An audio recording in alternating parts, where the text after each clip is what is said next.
There we go. Hey everybody, it's Pax. Welcome back to some more Scarlet Keys. I might be able to tell from my voice I'm not feeling 100%, but I'm feeling well enough to stream. Let some people roll in. Got some black coffee with me tonight because I am absolutely tanked from the weekend. I mentioned in my last stream when my kids got sick, we went to the ER. He's good now. He actually went back to daycare today and he had a great day, but me and my wife are both still pretty sick. So, to recap where we left off at the end of the last scenario, because I got it kind of short, I just wanted to get the scenario finished.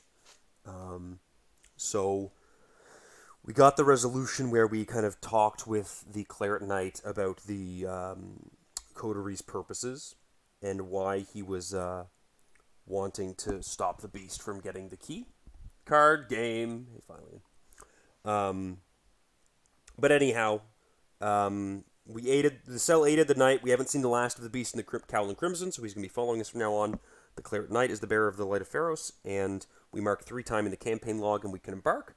We also got 6 XP. 5 was from the scenario. 1 was from one of the embarkments we did last time. So for my 6 XP, I upgraded 2 copies of pickpocketing to pickpocketing level 2, and I replaced 1 copy of Quick Getaway. Is that the name of it? Daring Maneuver. The same art prompt that Daring Maneuver and Narrow Escape have, with a single copy of Dirty Fighting. I figured Dirty Fighting is probably a really effective way of getting that second evade to go off for the reaction evade on Kaimani, because what it actually does is, while attacking, parlaying, or attempting to evade an exhausted enemy, you get +2 skill value, but it doesn't exhaust to do that. That's just a static boost. So if you fail it once, you still get the plus, so long as you've carried out the first evade. And I'm doing the first evade with Cheap Shot and oh my god, what's the other thing that I'm doing the first evade with? Breaking and entering, and then also just evading people, right?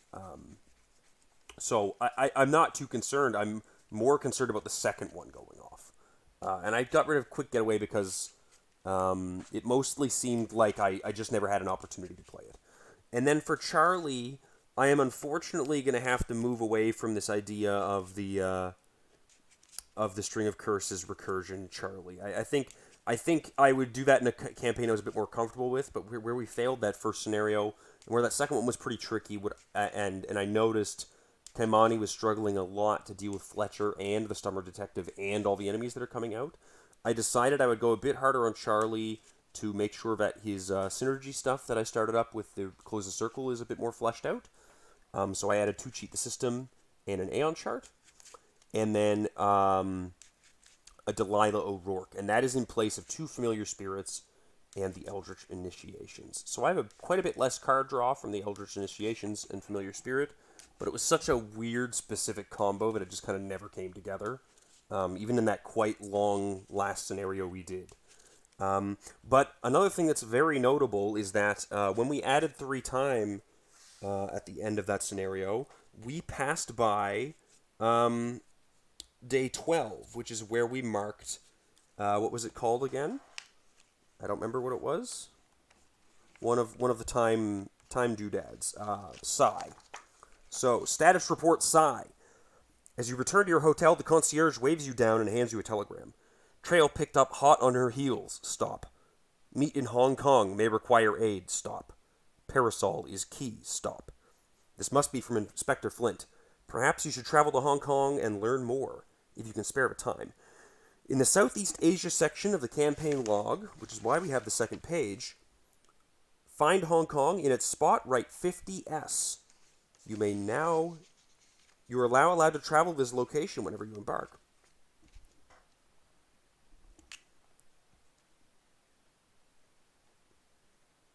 And presumably 50S is what I'll read next time I go there. But that's not what I'm looking to do today. I'm not looking to do that at all.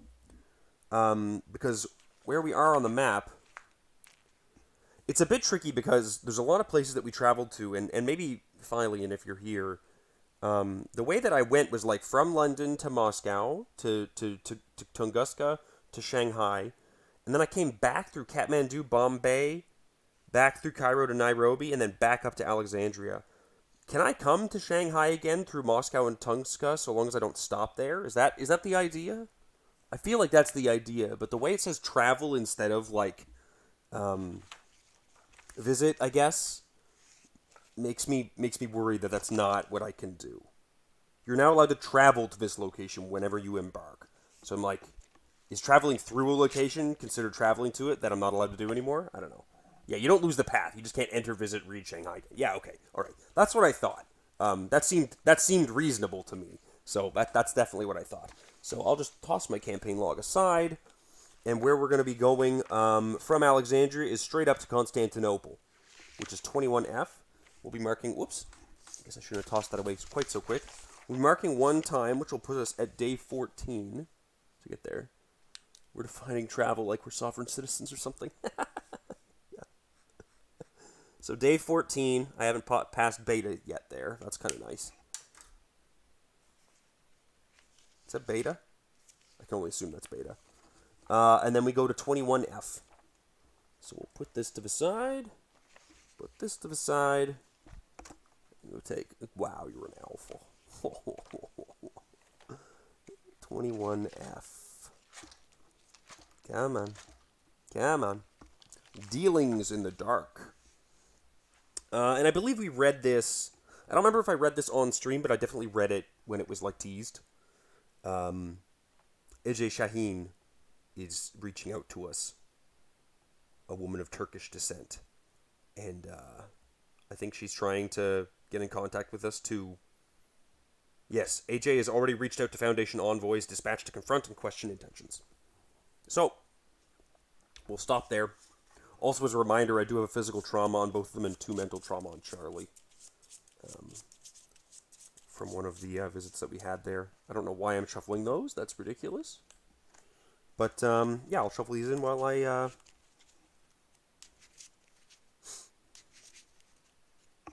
read the intro. File 21F, Dealings in the Dark. Intro number 1, so this is a scenario, I suppose. Gauls cry out as you cross the Galata Bridge, what many would call the link between the traditional city of Constantinople and the districts of Galata, Beoglu, Sicily, and Harbiye, where a large proportion of foreign merchants and diplomats live and work. Since you know where you are headed, and time and secrecy are of the essence, you decide against hiring a translator, and head directly into the Suleymaniye complex, where the target of your investigation, a Mrs. AJ Shaheen, supposedly works. Miss Shaheen has made a name for herself in several fields of academia, specifically in the fields of antiquity and art history. According to your intel, she works as a curator in the recently established Turkish and Islamic Arts Museum. But to your surprise, your case files include a wealth of other information about Mrs. Shaheen, from her schooling all the way back to her early life. All of this points to one of 2 conclusions. Either she is not in hiding like the other members of the coterie, or she has crafted an extensive cover story. According to your intel, Miss Shaheen has already reached out to the Foundation by way of an offer of introduction. It could be a trap, but if she truly wishes to meet, you can't turn down such an opportunity. Thankfully, her office is not difficult to find, the door marked with her name and full title in Turkish and several other languages. You knock and she bids you enter, which you do with much caution, eyes instinctively darting to every one of the room's corners and hiding places. The room is warm and richly decorated, the walls covered in beautiful tapestries and paintings of many styles ranging from hundreds of years old to very recent, and shelves filled to the brim with a variety of colorful ceramics, glassware, and old musty texts. Greetings, Miss Shaheen says, with a warm smile that seems to brighten the room. She is a young woman with dark tan skin, hazel eyes, and the wispy figure of one who has spent her entire life in academia. What can I do for you? You inform Miss Shaheen that you received her earlier communication and her desire to meet with you, which she takes a moment to interpret before her eyes go wide. Oh, so you are... She clears her throat and does not finish that train of thought. I see. Then, in that case, please sit down. We have much to discuss.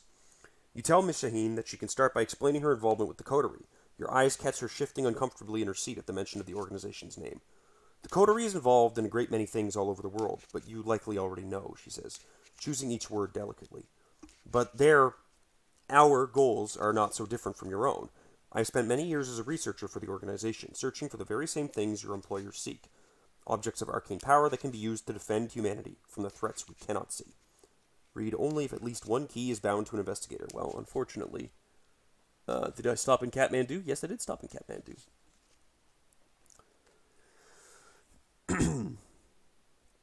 Or to control humanity, you note aloud. Miss Shaheen sighs. You are not wrong, but I assure you not all of us within the coterie would use them for such purposes. There are those, like myself, who wish to only use them for the good of others. You ask Miss Shaheen why you should trust her, given the actions of the coterie in other places around the world. Ours is not an organization with a leader or a hierarchy, she explains. We operate independently in furtherance of a unified goal. But some, she swallows hard with a shudder. Some employ methods I do not agree with. Methods which disgust, and if I'm being wholly honest, terrify me. Jesus, this is a lot. You still don't know if Miss Shaheen is telling the truth, but there's no point in not hearing her out. You ask her what the situation in Constantinople is, and why she has sought an audience with the Foundation. Istanbul, she corrects you. The people of Istanbul no longer refer to the city by that name. You make a note to yourself to refer to the city only as Istanbul from here on out. One of the relics you have been searching for is here, in Istanbul. It is one I have been seeking for many years, a talisman bound to a powerful entity, somewhat might call a genie. Or in the traditional sense, the only kind of non-human entity with the capability to exercise free will. Judging from Miss Shaheen's clinical definition, you wonder aloud if Miss Shaheen believes this to be true. A genie? No, I do not believe this talisman is bound to a genie. I suspect its master is something even more powerful and inhuman, something not of Earth at all. And the two of us are not the only ones looking for it. After the Great War and the dismantling of the Ottoman Empire, many records were thrown into chaos, but many more emerged from obscurity, including those pertaining to this talisman. The other group searching for it, the things they have done in search of this knowledge. Her face pales, and she struggles to keep her composure. They'll do anything to get their hands on it. Murder and torture are just tools to them. I hate to think what sort of heinous acts these villains would commit if they managed to obtain it. And the worst part is, I believe one of my cohorts may be the one pulling the strings. I'm so close to finding it, but if they find it first... You understand now why Miss Shaheen came to you. If one of the coterie is behind this cult's actions, she could not go to them with this information. Still, lingering doubt toils in your mind. Please, she pleads with you. Find the talisman before the cult does. I do not wish to see what entity it is they worship. I'll do what I can to help you if you place the talisman into my care afterward. In return, I promise never to relinquish it to the control of the other, more dangerous members of my organization. It will remain safe and tethered in my control. I cannot guarantee the same should you wield it yourself. Please, we are on the same side, I assure you. This is fun. So I played ball with the Claire at night, and he played ball with me, and he's got the Light of Pharos now, but the Beast doesn't have it. And I have a feeling that I'm allowed to continue doing this, where I just trust them, and maybe that I'll get some benefit for having a bunch of coterie members on my side. So we're going to go ahead and say, alright, we'll find it and place it in your care. Intro 2. AJ lets out a long breath, visibly relieved. Thank you. I will admit I wasn't sure if I could trust you. It is a comfort to know that our two organizations can work together when lives are at stake. After all, we share the same goal. She rises to her feet and shakes her hand. You ask Miss Shaheen where you should begin searching. The last written account of the talisman's existence was during the city's conquest in the 15th century. It was likely hidden in order to keep the invading Ottomans from finding it. After that, it remained hidden for many long years. It was not but a fable, spoken of in hushed voices and whispers. But due to recent events, well, it would not surprise me if the recent Allied occupation of the city had something to do with the sudden interest in finding it. But let's not get buried in conjecture. I would begin looking in the places that were not sacked by the conquering army. The university may also be a useful resource for you. As for me, I'm not particularly helpful in a fight, but if it comes to that, I can provide you with aid in my own way. In your campaign log, record the cell is working with AJ.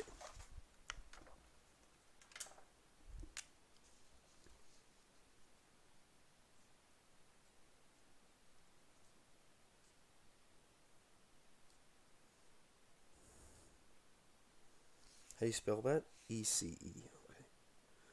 Okay. Remove an elder token from the chaos bag. Add a tablet. If there are already 4, we earn an experience. So we have another unspent experience to go from there. I might have miscounted my unspent experience. Did I get experience from... No, I didn't get... I got experience from failing to add a tablet, didn't I? Not from something that happened during an expedition. I don't remember. I definitely only had one. That's fine. Proceed to setup. Okay, cool. So this is called Dealings in the Dark, and I gotta go find that. That's Dead Heat. That's Sanguine Shadows. That's Dealings in the Dark. Yeah, so I'm mostly just playing like useful idiot, I guess, with these characters. Originally, what I was saying was that Charlie is trying to, because he's Mystic and Rogue, he's mostly just trying to find any like underground sources he can, including people that are up to witchcraft and stuff. But ba- based on the fact that I had to completely abandon that choice, it sounds more like we're just going, yeah, no, we're just gonna help any of the coterie people that are good and see if we can convince them to keep being good.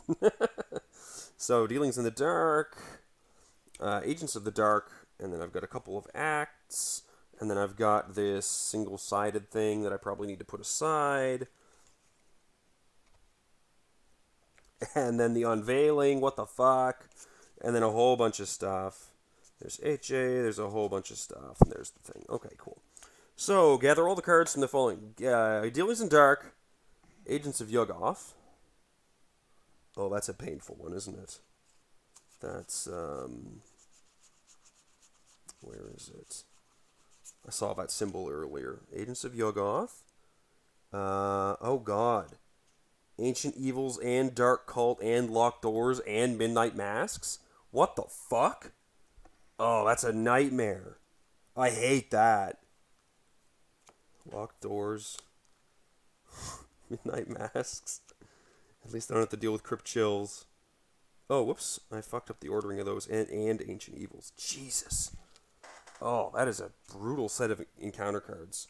So those, I need to sleeve these, and then another set that I've already played with, and that's the Lamppost. Dark Veiling. Where are you at? Oh, it's one of the concealment ones. Okay. Not Knives in the Dark. Just those ones? Is that it? Just a couple? Yep. Okay. AE plus Cult isn't as bad as you think here? Ah, okay. That's good. Oh, right. Someone had mentioned that this one also plays with Doom. The one that I just played plays with Doom. It was like a reverse Doom counter. And so... so long as there's a way to remove the fucking Doom, because last time I didn't find the way to remove the Doom until my second session. So there's all the set-aside encounters. Put the double side unveiling unsealing stories next to the scenario with the unveiling face up. Dealings in the dark, unveiling. Check how much time has passed. If 12 to 17 time has passed, place clues on the unveiling equal to half the number of investigators, rounded up. So, 1.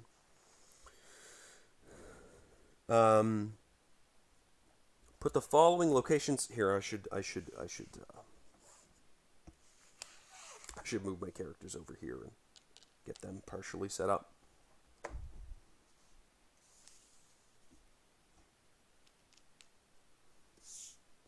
Got my expedited ticket here, which I'm just going to hide behind in the thick of it because that does not need to take up table space. How is this looking? That is like perfectly fitting into frame. Perfect. Okay.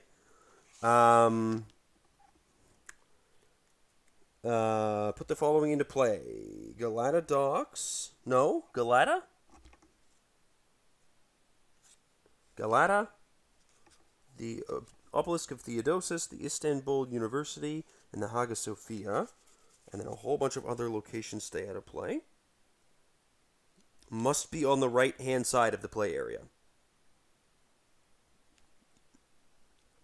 Each player begins at Hagia Sophia. Okay. If the cell is working with Ace, or if the cell is deceiving Ace, put the Ace story asset into play under any investigator's control. She's a 2/3. Exhaust her. Look at the top card of any investigator's deck. If it is not a weakness, you may place it face down beneath her. Limit 5 cards. After any key is shifted, the owner of each card beneath Ace draws that card. That's interesting. I don't know how I feel about that. I really don't know how I feel about that. But I'm going to give that to Kaimani because she could use the, they could use the soak from Ace there. HA. Sorry. Each of the set the following cards aside and play. Each of the 7 Grand Bazaar locations. Done. The Umbral Harbinger enemy. The Emissary from Yugoth enemy. I think I already sleeved that. Is that over here? Yeah.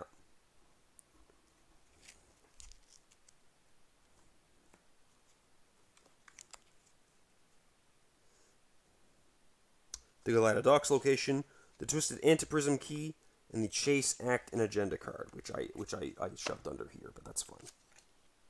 Okay, so this is all going off to the side up here. Gather each decoy mini card and each of the following mini cards. 3 Acolyte. What am I? Wizard of the Order. Oh, I hate this. Sinister Aspirants A, B, and C. And the Emissary of Yugoth. Shuffle the remaining encounter cards to build the encounter deck. Oh, that's hateful. So there's my decoys and my guys that are relevant for this game. I need to shuffle between the Beast and the Red Gloved Man to see one of them gets added to the encounter deck. Do I look at which one it is? I don't think I'm supposed to look at which one it is. I don't remember. It's going to be that one, and I'll leave this face down. But if you wanted to remind me whether I'm supposed to look at it or not, I'd appreciate it. Okay, so shuffle the remaining cards to build the encounter deck. I should do my opening hands before I flip this location, but I do have to sleeve a couple of these. So, let's do that.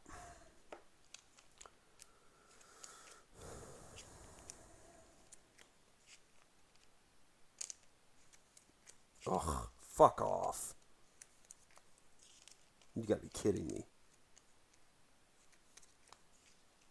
Delete this.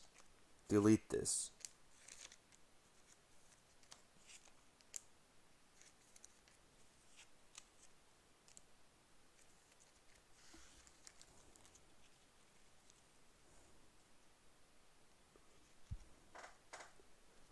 I don't know, I only ever had Red Glove Man. Wow, fuck.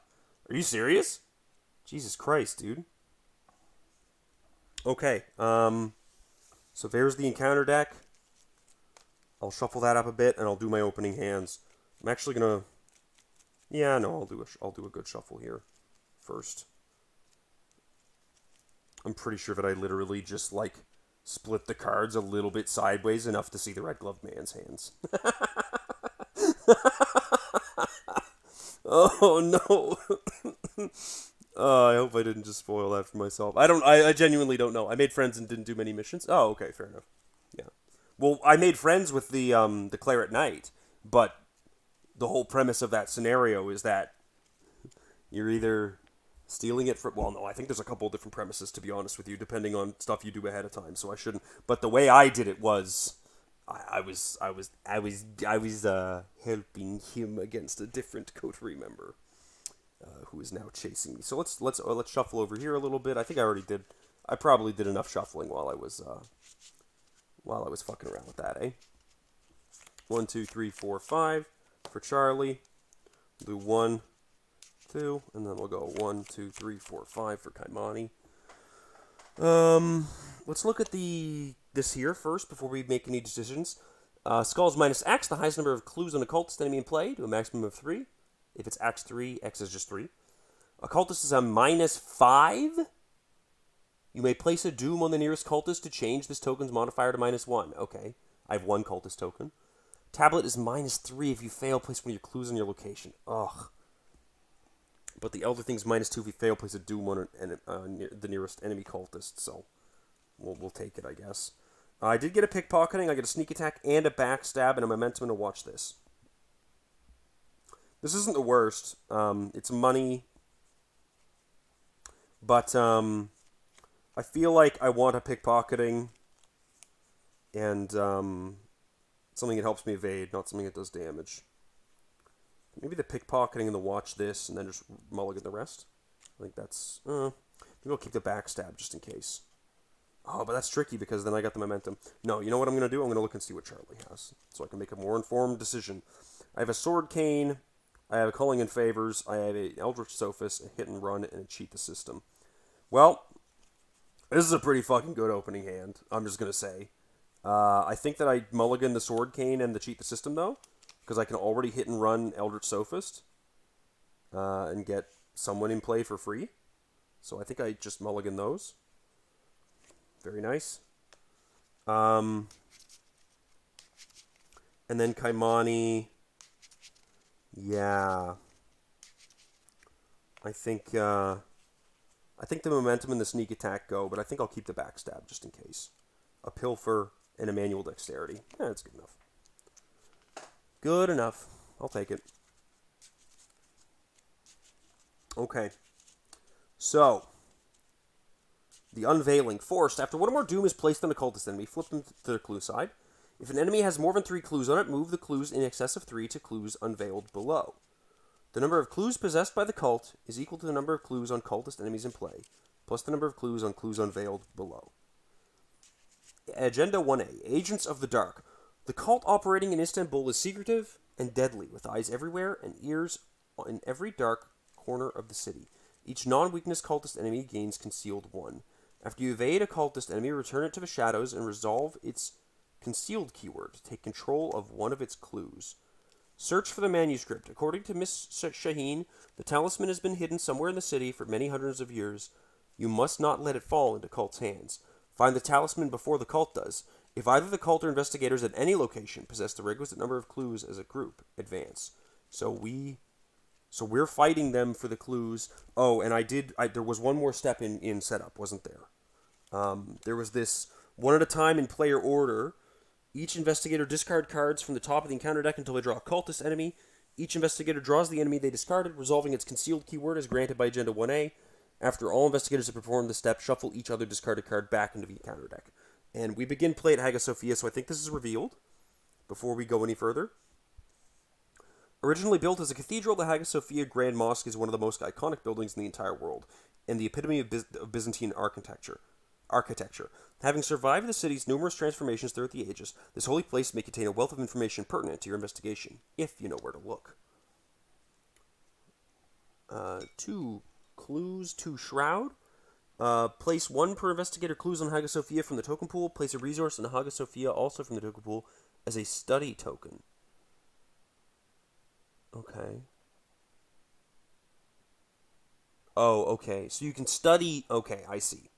It's just an action you can take. It refills the clues, but it makes it a lot harder to get them next time. Gotcha. Okay, so now the setup thing where we discard cards from the top. A Sinister Aspirant. And this guy has Concealed 1, right? So you take... How does this work again? You take a decoy and him? Is that what it is? Sinister Aspirant B. And he goes into the shadows. Can we see the shadows on my screen there? Yeah, the shadows is right here right now. That's fine.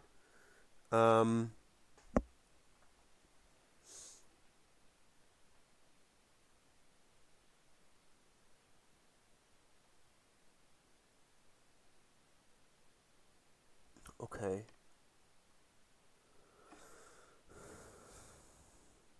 I'm gonna have to reread the Concealed rules because I did not internalize them from that one scenario that I played with them.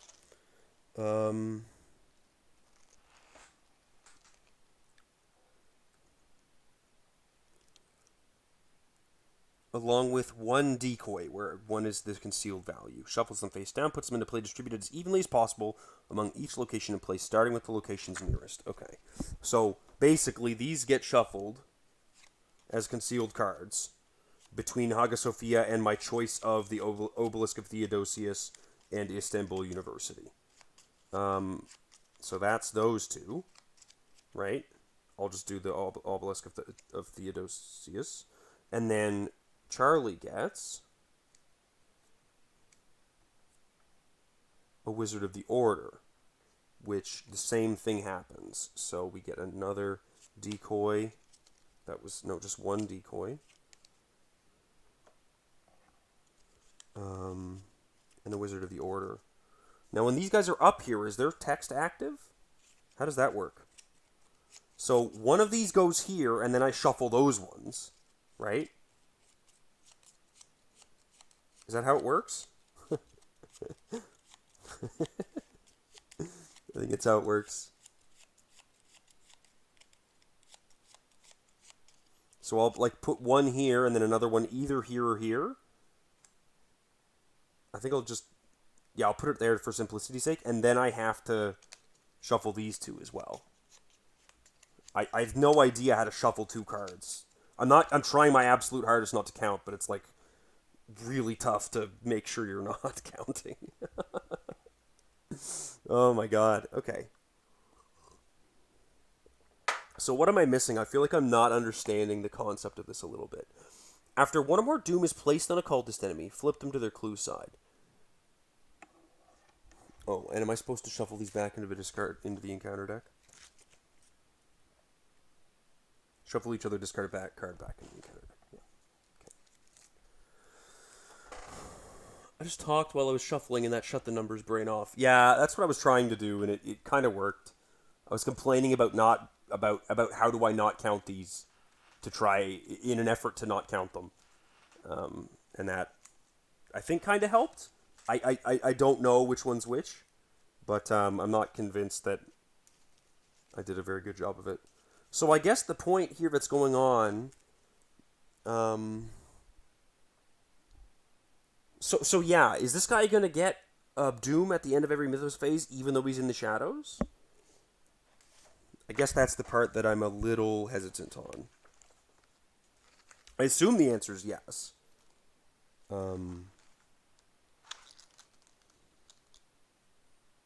They are considered to be in play, so their abilities can trigger. Okay, cool.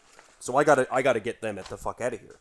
After one more Doom is placed on an occultist enemy, flip them to their Doom side. So if these guys are getting clues on them, and then if an enemy has more than 3 clues, you move them in excess of 3 to the clues unveiled. Okay, so they're racing me to 8 here, and they're finding clues naturally, and I'm racing to 8 and killing them so that they don't get to 8 before me. All right. I think I've got a grip on what the scenario is trying to tell me that it's doing. Yes, okay. We're good. So, forced. After you evade a cultist enemy, return it to its shadows and resolve its concealed keyword to take control of one of its clues. So when I evade them... Oh, that fucking sucks, dude. Oh, I hate this. Oh, what the fuck? Okay, well, String of Curses is worthless, because it's just giving them clues, so I can take a clue. And,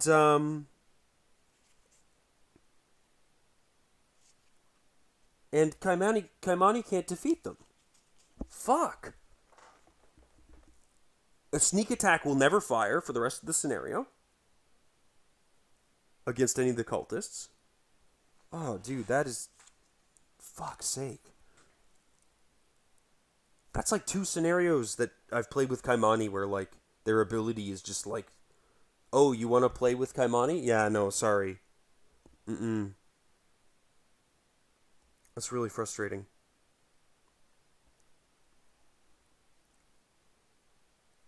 And also, like, there's no keys in place, so AJ is really just soak for me right now. Okay, well, let's get started, right? See what we can do.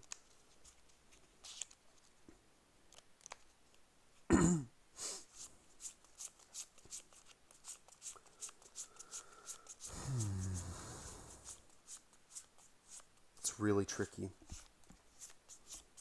I don't know how to deal with this. And this guy's alert, so he's really tricky to evade to begin with. I guess I gotta pull off a backstab on that Sinister Aspirant. Okay. That's what's gotta happen there. Can I trigger pickpocketing after I reveal a concealed card? Ugh.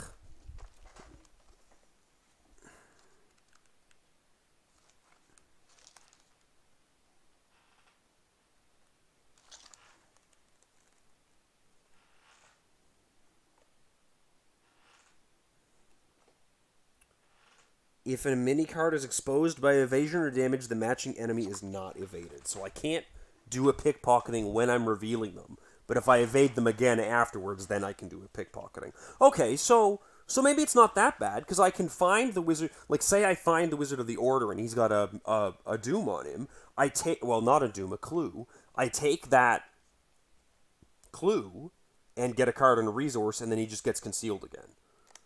But then that means there's more of them that are racing me. Like, I'm not actually getting rid of them when they race me, which is weird. Yeah, I don't know what to make of this. This is really tricky. I'm just going to go ahead with Charlie first, then. Given all this information, I'm going to hit and run the Eldritch Sophist, and then I'm going to spend 1 to calling in favor of him, returning into my hand with the top 9 of the cards of the deck, 1, 2, 3, 4, 5, 6, 7, 8, 9, to play an ally discounted by that much. Yeah, that's going to be Bonnie Walsh, I think. Oh man, that is so tricky. Oh shit, I forgot to remove these dinguses from the deck. Let me just do that really quick. There we go. Not a big deal.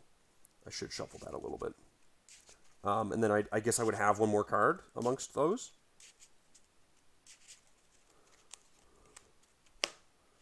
Another Scroll of Secrets. So I feel like Bonnie's the take. Like, not that Delilah's bad, but Delilah can't. Yeah, okay, that makes sense.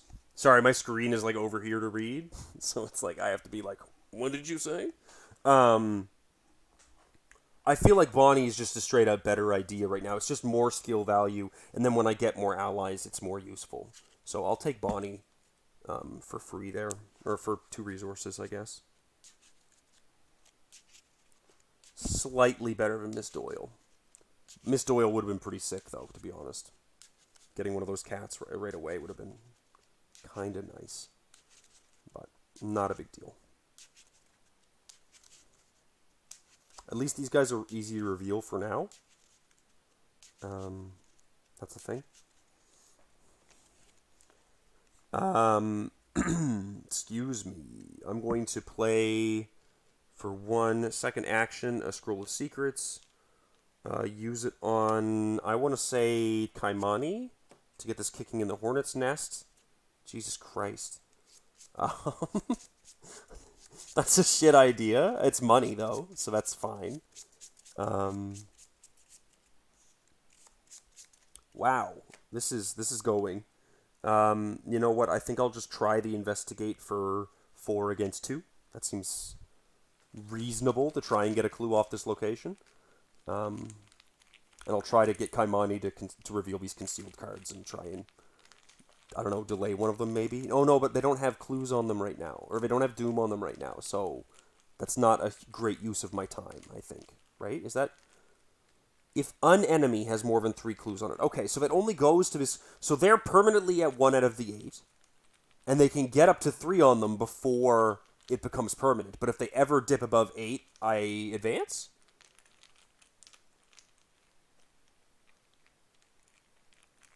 Yeah, okay. And you don't spend the clues when you advance. It's 0, so I do get a clue with Charlie. Oh, this is a very, very strange scenario so far, but it's also really interesting now that I'm kind of... I feel like I'm grokking it now that I've thought it through a bunch. So pickpocketing, we'll do the pickpocketing, and fuck it, because I never got to play it yet, we'll play the kicking in the hornet's nest. Search the top 9 cards of the encounter deck for a non-elite enemy spawned and engaged with you. 1, 2, 3, 4, 5, 6, 7, 8, 9. Instead of its normal spawn location. Then discover a clue at your location, and then gain X resources where X is the enemy's health value. Okay, well, it's an acolyte. When he enters play, he gets a Doom, which is a clue, right? And then I discover a clue. I gain a resource, which is whatever, like, it's not that big of a deal. And then I shuffle the encounter deck. Okay. I'd like to kill this guy rather than evade him, I think. Oh no, but he doesn't get... Right? This is when he enters play. Moving into the shadows doesn't make him enter play. So does he not do anything in the shadows? Right? Is that... Am I wrong? So I think, like, I'm pretty sure I can just evade him to get control of his clue. I feel like that's got to be right.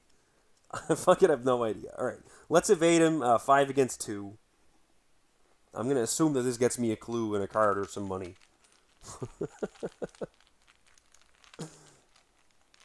This is action 2 because I played Kicking the Hornet's Nest. Action 1.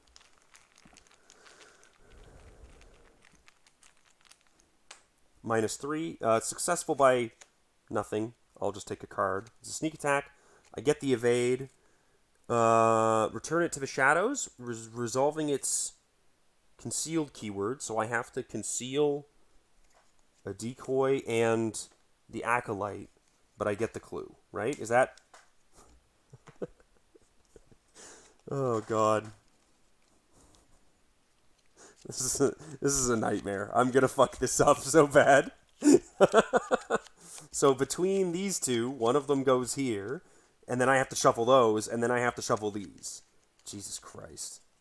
I shouldn't have put one up at the Istanbul University. I should have put it back down at the obelisk so I could actually reasonably find them.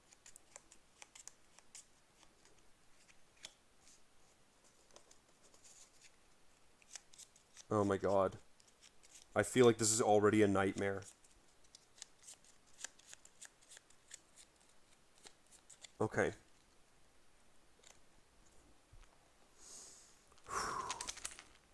Play, evade. I still have an action, right? Play, evade. I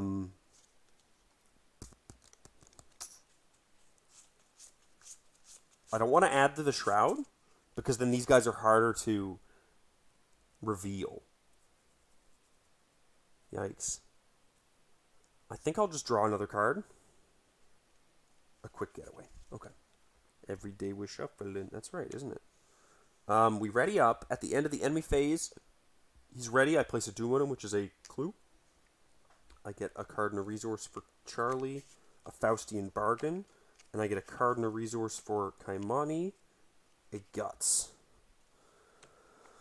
I get one doom on the agenda. I'm going to get a doom on this Wizard of the Order in a minute at the end of the Mythos phase. But first, it's Kaimani.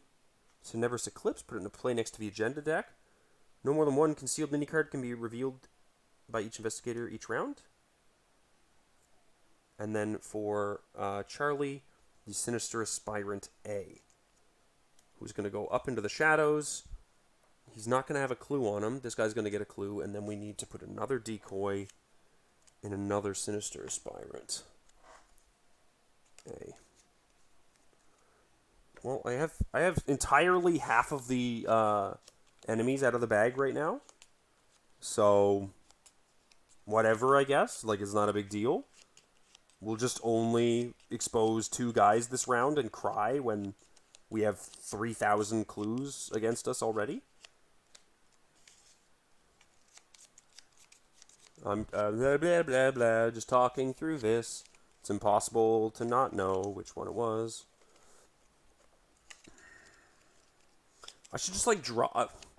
I was going to say I should just drop from up high, but they'll flip over if I do that. Oh, my God. Okay.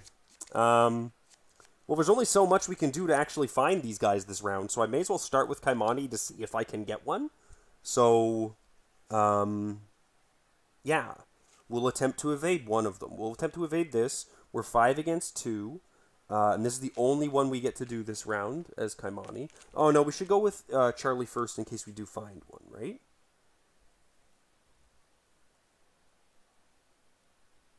Yeah.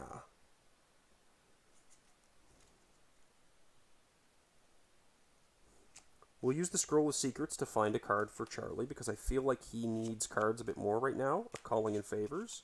I don't like that Calling in Favors. I wish that was an ally instead of a Calling in Favors. It's not a bad Calling in Favors, but I don't want to put Bonnie back to my hand for another ally. I want to play an ally to supplement Bonnie so I can do more skill tests. No, we'll go with Kaimani first. So we'll attempt an evade to reveal the one there that I've singled out. Between these 4 guys, one of them should be that, right? 5 against 2. -3 if you fail. We don't fail. That is the Wizard of the Order. So the Wizard of the Order spawns engaged with me, presumably. What do you do when... Does his decoy just stay on the field?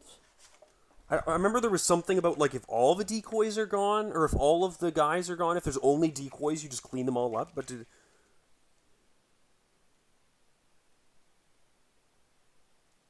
Then if there are no other enemies in the shadows, set all remaining concealed mini cards in play. You're right. It's only if there's no more guys up here, but that's obviously not what's happening.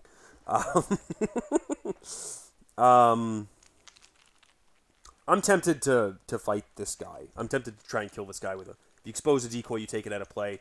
Yeah, I was thinking if you remove the last guy from the shadows, you discard the rest of them because they're all decoys.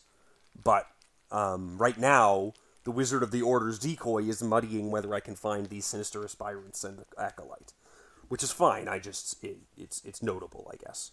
I wish I didn't have to waste a backstab on this to kill him, but I feel like I should just kill him rather than evade him for the clue, because that's just going to keep adding more and more decoys to, like, a silly extent. And if we get too many of these Tenebris Eclipses, that's going to be a nightmare. That being said, the evade pickpockets again, and that's not the worst thing in the world to do. Excuse me.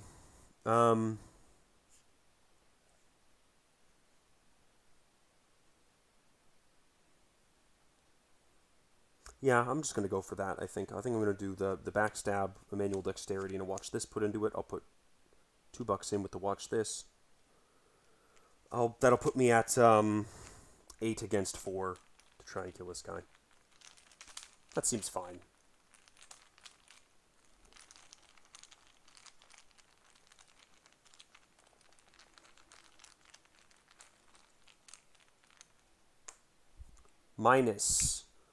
-1, right? So he's dead. I get my $4 back from the watch this. I get a card from the manual dexterity. It's the Thieves' Kit. Very nice to see that. And he is dealt with for the time being. And there's nothing that gives me clues when I kill a guy, right? Yeah. That doesn't do anything. It's just the evading that does it. Okay, that's fine. So I found him with an evade. I killed him with a backstab. I can no longer do any more, and so I think it's time for me to carry on to reveal a new location. I'm going to reveal the Obelisk of Theodosius. Originally brought to the city from Egypt by the Romans, the obelisk looms ominously over Sultanahmet Square. Its inscriptions commemorates the triumphs of conquerors past. 3 shroud, 2 clues. After you fail a skill test while investigating the obelisk, move one of your clues to the nearest cultist enemy. Wow. That's fucking evil. Jesus. I'm going to put this in the discard pile because I don't think Charlie's going to be revealing anyone. He can't kill anyone materially right now, so it's not going to matter. Remember, kids, you can't spell Tenebris Eclipse without Deep Dark. Yeah, fuck Deep Dark. Fuck Tenebris Eclipse. Fuck the goddamn lights. Okay, so I think I'm going to go meet up with Kaimani.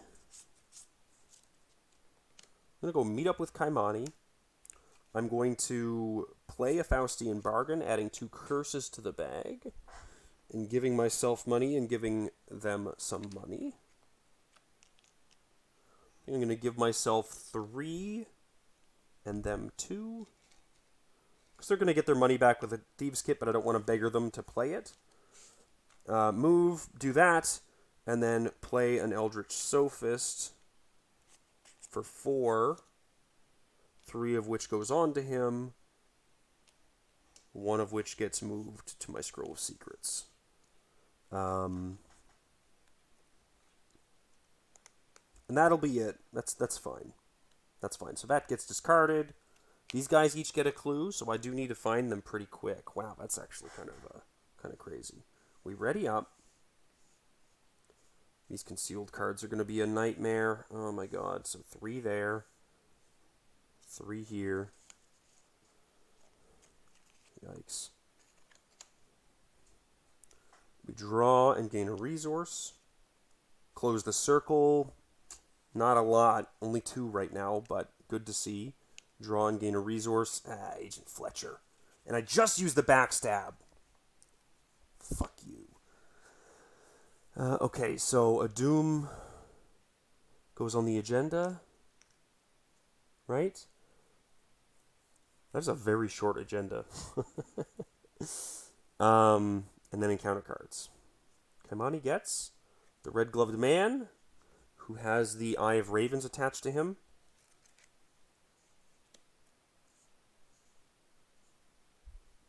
After you flip a key from its unstable to its stable side, the Red Gloved Man attacks you, then he shifts each of his attached keys. Ugh.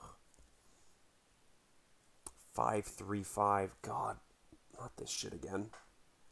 If there are no cultist enemies in play, take a horror and Shadowed Gain Surge. Otherwise, find the nearest cultist enemy, place a Doom on that enemy, and test X, with X is that enemy's fight value. If you fail, take 2 horror.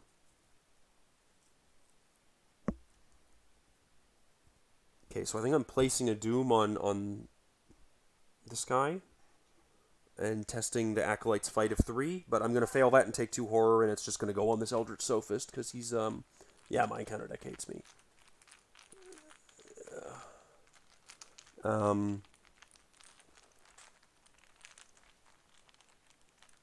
I'm just going to take 2 horror on the Eldritch Sophist, because I'm going to be getting rid of him soon anyways, right? I'm going to be calling in favors him for a new ally. So -2, we fail that, so that's 2 horror onto him. That's not the worst thing in the world. I am going to tap him to move another one over to the Scroll of Secrets, and then we're going to use the Scroll of Secrets charge to look at Kaimani's bottom card. It's a sneak attack. Nice. Okay. Okay. So we've got 2 sneak attacks. So if I need to kill one of them, I have damage I can deal now. That's quite nice. And I have to kill the Red Gloved Man. Oh, Jesus Christ. Oh, this is bad. Already, this is bad. The nice thing is I can String of Curses Agent Fletcher to get the automatic evade and discover a clue. And then so long as Kaimani can pull that second, pull their reaction off by committing enough icons, then you can get there. But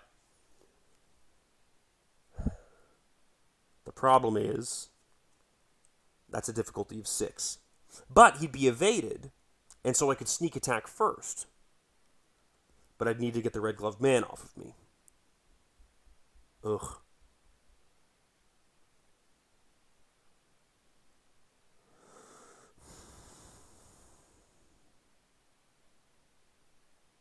And they're going to be finishing this act anytime soon.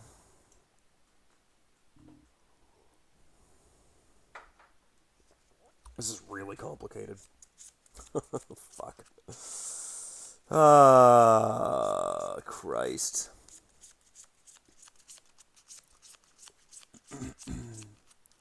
And so if I String of Curses Fletcher... Now, the problem is I need... That sucks, because I need... No, you know what I have to do, though? I think I have to go with Charlie first, and I have to play Calling in Favors. And if I get Calling in Favors, I have to hope I get Miss Doyle. Right? Is that the answer? Because if I get Miss Doyle, I can get out the cat in my hand, either in my hand or in play, that can get an auto-successful attack. And that way I can either deal a damage to Fletcher or to the Red Gloved Man, and then they're only 1 sneak attack away from dying. So that's like a thing.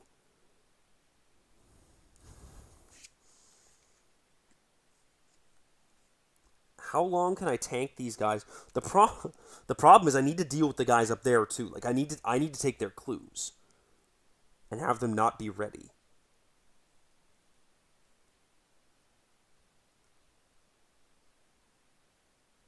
Ugh. Wow, what a conundrum. Okay, I'm going to go with Charlie first. Action 1, we're going to return this Eldritch Sophist to hand, and we're going to look at the top 9 cards of the deck. 1, 2, 3, 4, 5, 6, 7, 8, 9. For an ally asset and play it, reducing its cost. Oh my god, Delilah. Beautiful.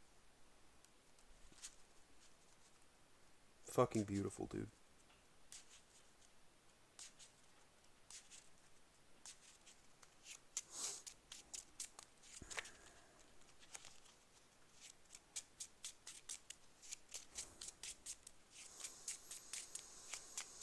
Need a lot more money though. But Delilah's a good pick.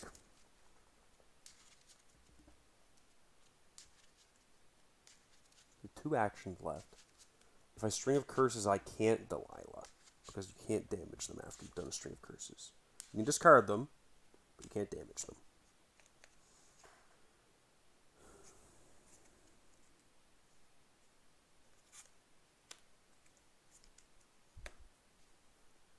I could take $1 so that I can pay to deal 2 damage to Agent Fletcher. So that Kaimani has a much better chance of doing the second evade.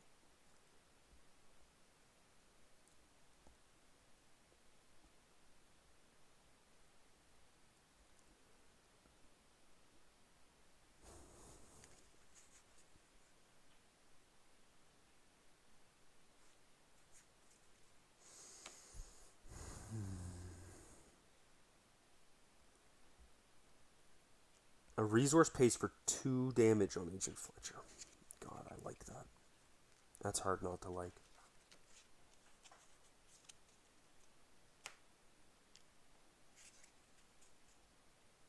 That is hard not to like. I'll take a resource.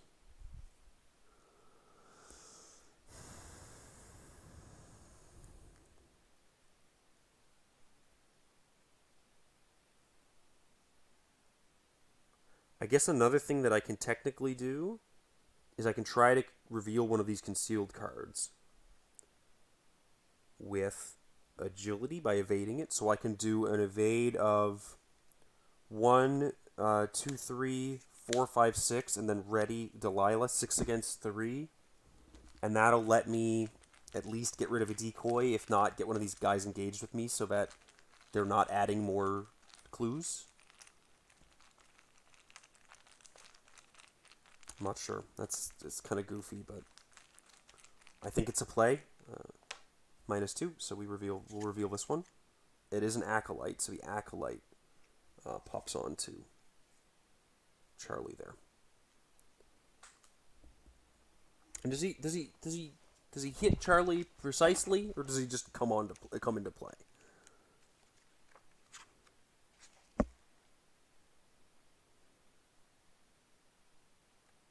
At that minicard's location, then set the minicard. So he could engage either of us, really. But I may as well put it on Charlie, because Charlie's got a ton of soak right now. Oh, but if I put the Acolyte onto Kaimani, then Kaimani can just get a clue off of it for free after evading it later. But Kaimani doesn't have all that much soak. I don't know. Yeah, it just comes into play at the location. Yeah. So I could give it to Kaimani. It's just Kaimani's probably already eating an attack from the Red Glove Man, because, like, realistically, he's actually quite tough. He's a 5/3/5 with Retaliate. Like, I need to Dirtle until I can deal with him, it just sucks, dude. Oh my god. Okay. And Kaimani needs to evade Agent Fletcher and just kind of can't. This is pretty brutal. So we can evade Agent Fletcher 5 against 3. That's 2 up. I could go one more because I have all these tablets by committing either a Close the Circle or a String of Curses or a Pilfer. And I think I'll do that. I think I'll commit a Pilfer to try and evade him 6 against 3. Oof.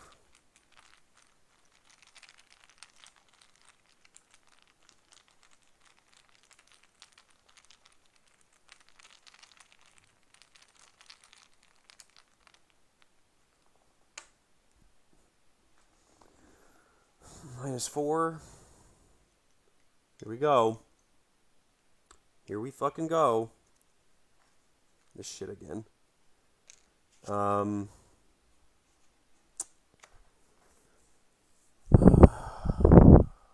Fuck.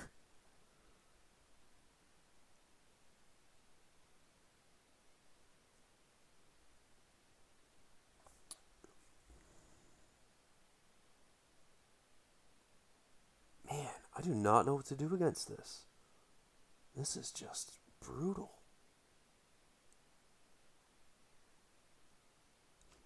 I mean, I can try it again with the Quick Getaway. In fact, I could play the Quick Getaway to try and cancel this attack.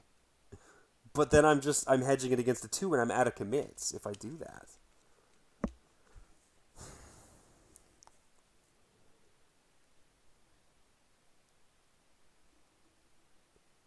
Jesus.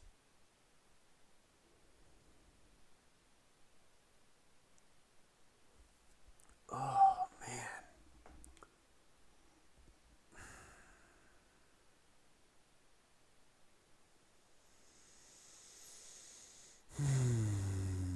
Fucking hell. Okay, I'll just try the evade again with the quick getaway. No, I gotta save that. I'll commit to close the circle from Charlie. Trying that again, 6 against 3 still.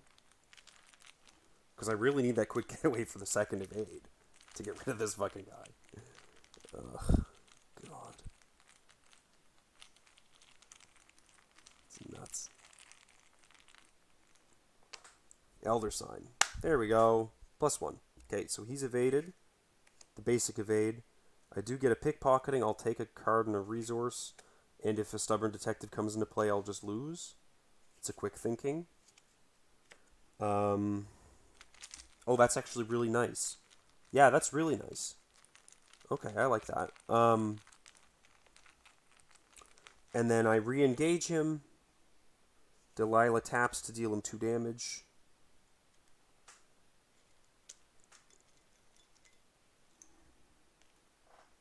Because he's exhausted. And then we're trying this again. 5 against 4. We'll go 6 against 4, 8 against 4. And I might even get a bonus action if I succeed by 2 or more. And it's not really 6 against 4, it's 6 against 3, but 6 against 3 and I have to succeed by 1. Sorry. 8 against 3 and I have to succeed by 1.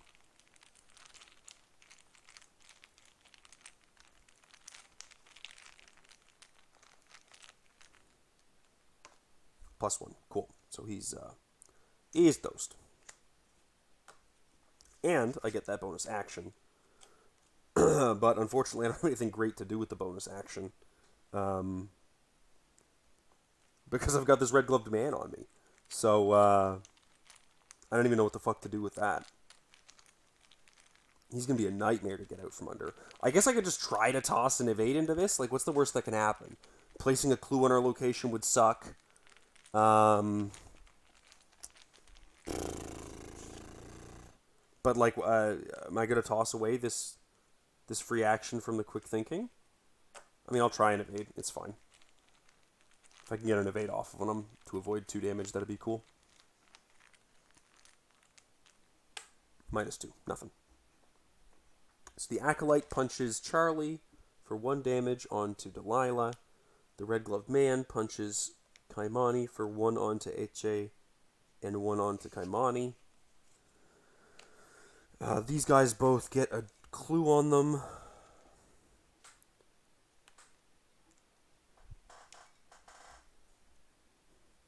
We ready up. Draw a card and gain a resource. A lab assistant. And then for Kaimani, card and a resource is a Dirty Fighting. Okay.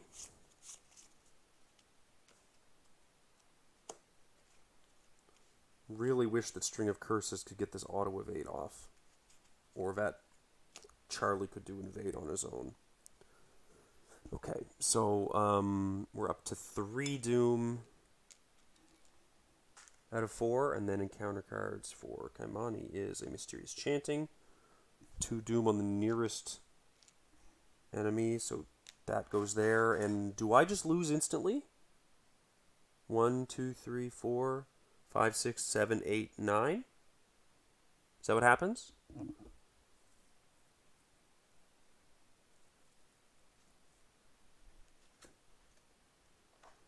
If either the cult or investigators at any location possess the requisite number of clues as a group, advance. I think I just advance. The cult reached the clue threshold first. You discover what you believe to be the talisman's resting place, and you find it already torn apart. Resting on the ground nearby is a torn-up manuscript, which you hastily begin to restore. In either case, resolve the concealed word on each non-cultist weakness cultist enemy not already in the shadows, as granted by Agenda 1A. Shuffle the encounter discard pile and the set-aside Umbral Harbinger and Emissary from Yugoth enemies into the encounter deck. Proceed to Act 2 setup in the campaign guide. Okay. Resolve the concealed keyword on each non-weakness cultist enemy not already in the shadows. So this guy goes here. I get another cultist and a decoy.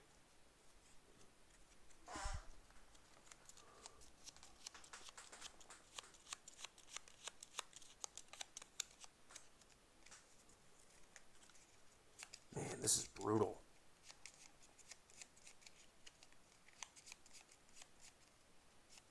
I'm pretty sure that I just can't kill the Red Glove Man until I draw my other backstab, and even then I need a huge amount of commits to be able to do it. So I'm not really sure how I get out of this. This is these Scroll of Secret charges are going directly to Kaimani to see if I can pull that backstab out the bottom of the deck. Shuffle the encounter discard pile and the set aside Umbral Harbinger and the Umbral Emissary. Umbral Harbinger and Emissary Yugoth. Okay. That's them.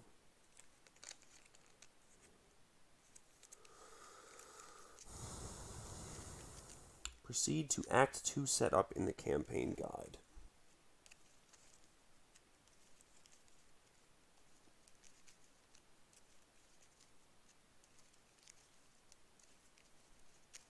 Would this Mysterious Chanting get shuffled in? I think it doesn't. Because this all resolves while that... Like, that's an immediate trigger, right? If the cult possessed the requisite number of clues, during the resolution of this, you place 2 doom, and then that instantly triggers. So I think that stays out, probably. I'm not sure, though. Do not know.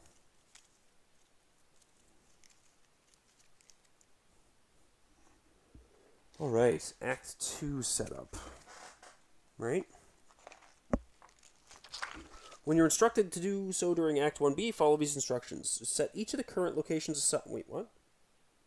Set them aside without discarding any cards or tokens at those locations?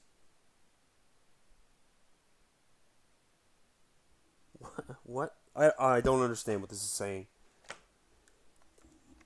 Set each of the current locations aside without discarding any cards or tokens at those locations.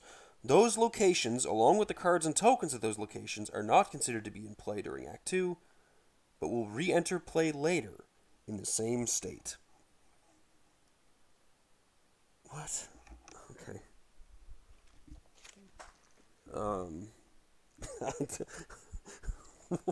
What the fuck? Investigators are not defeated. Okay, so we shove off to the side, and then these just go over here, I guess? While I fuck around with this? Is that an accurate summation of events? There?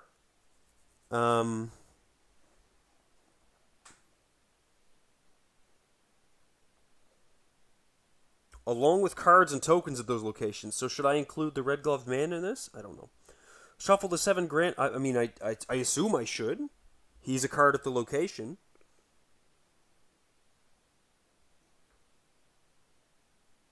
So is he just chilling at the Obelisk of Theodosius?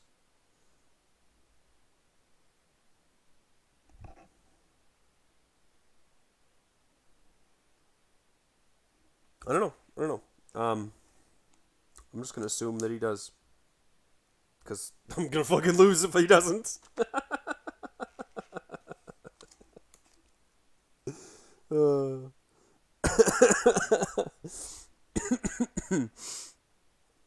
Okay. Shuffle the 7 Grand Bazaar locations into play. 2, 3, 4, 5, 6, 7. Wait, what? Shuffle the 7 Grand Bazaar locations and remove one of them from the game at random without looking at it. Okay.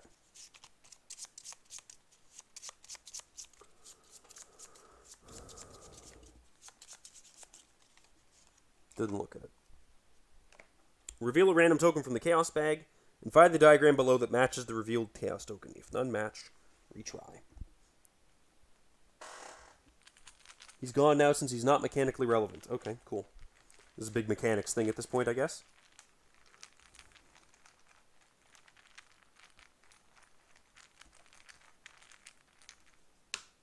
A 0.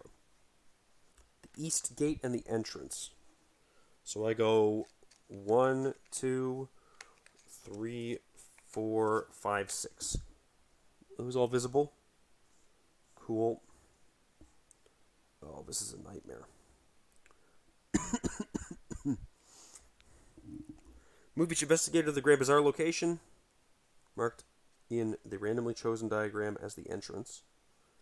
Shuffle together each of the concealed mini-cards on the 4 locations from Act 1 and divide them as evenly as possible among the Grand Bazaar locations in play. Okay. So all of these guys, all of these, right?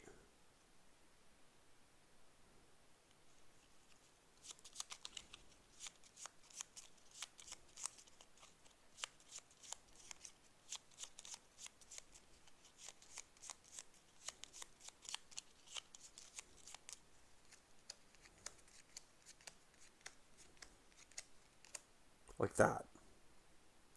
Christ.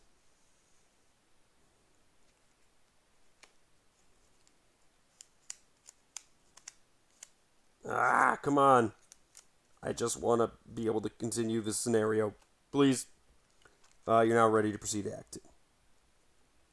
Oh, we should have probably revealed this Grand Bazaar, eh? As the entrance. When you would move out of this location, test 3 foot. If agility, if you fail, you must either lose an action or cancel the effects of the move. Okay. No problem. 2 clues, and we advance to Act 2A. Search for the talisman. According to the manuscript, the talisman was discovered somewhat recently by a third party and brought to the Grand Bazaar as a valuable item to be sold. You can't let that happen. Find the talisman before the cult does. If either the cult or the investigators at the location designated at the East Gate possess the requisite number of clues as a group, advance. Alright, there's no fucking way I'm winning this. And now we need 16 clues. Fine. Okay, that was the mysterious chanting. For Charlie, it's an Eber's Eclipse. Fuck you, game. That is the total opposite of what I need right the fuck now, man. So I need to find this Acolyte. No, the Acolyte's not a big deal. I need to find these Sinister Aspirants, because they're going to start adding stuff to the... Okay, so Scroll of Secrets. I'm glad that advanced when it did then, because otherwise I'd be fucked. We'll get this Lucky Cigarette Case in Kaimani. We'll get that Dirty Fighting into play for sure. Oh no, but we're not going to have any fucking exhausted enemies, dude. Oh, God. And I can't fight them after I evade them, because that's forced after you evade. So the Dirty Fighting is what? The Dirty Fighting is only useful against the Stubborn Detective. But I can't use my ability against the Stubborn Detective, and Agent Fletcher, and the Red-Gloved Man, and the non-cultist I just put in the deck. Okay, yeah, so I do need that. Fine. Holy shit.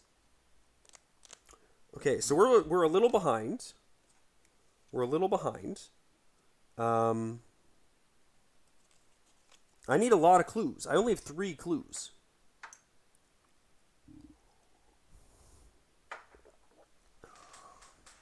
Jesus.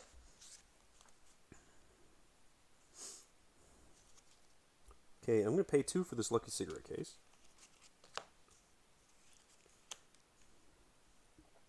We're going to evade one of these concealed cards.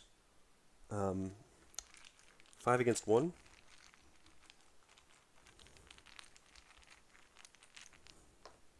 +1. Draw a card from the Lucky Cigarette Case. Cheap Shot. Sinister Aspirant B. That's the one with the 3 clues on it. Get over here, you dirty bastard. Man, at least I'm getting lucky with these pulls off these guys.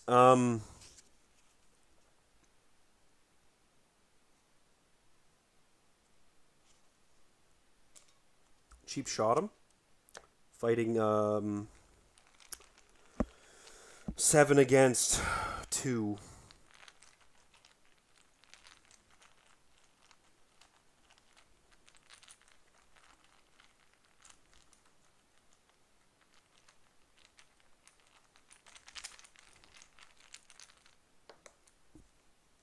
A 0. That is successful.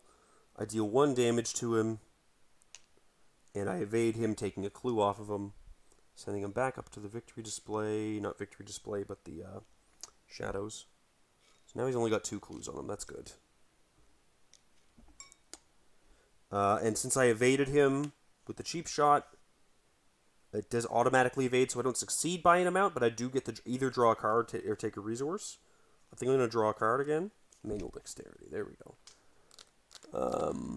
Yeah, this is okay. This is a bit better. This is a bit better now.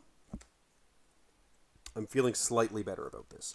I played the Lucky Cigarette case. I revealed that guy. I cheap shotted him. Okay, so now he's a bit closer to me actually killing him if I need to kill him. Charlie.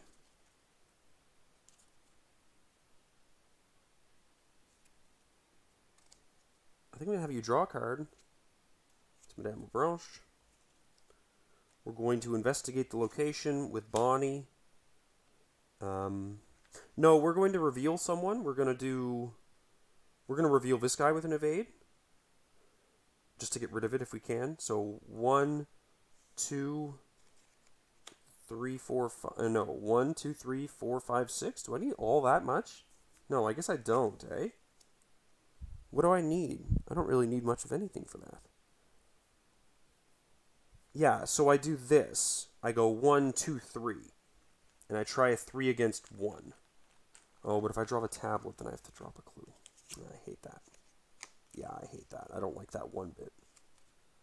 I'm trying to be a little efficient about this if I can, but no, you know what? I'll go for the gathering clues. So we're 4 against 1 with Bonnie.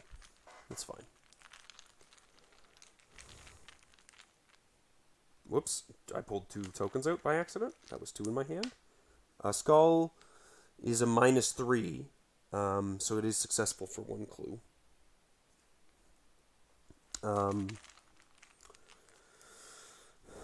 I drew Madame. I investigated for the clue.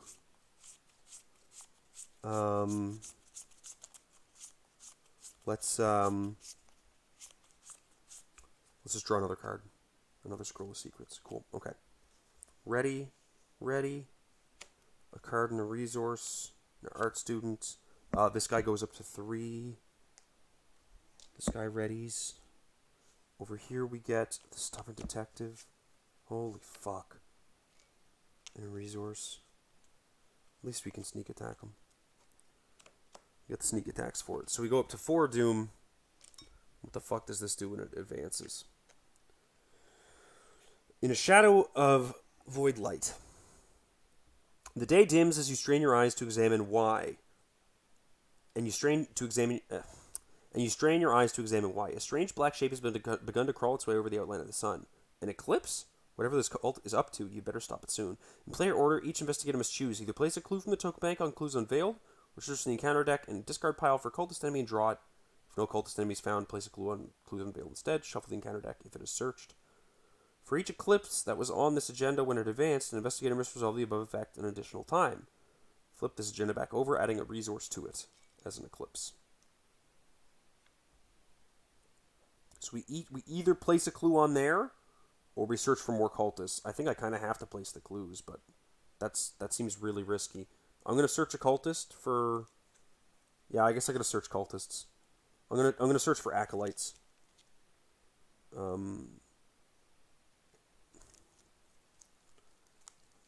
Acolyte and an acolyte, because that's just 2 clues, right? And then they go up into the victory display, or not the victory display, but the concealed area. Yeah, I think the acolytes are the safe bet because they don't accumulate like the Sinister Aspirant or the Wizard of the Order do. And so if I find them, they're not as damaging for us. Excuse me.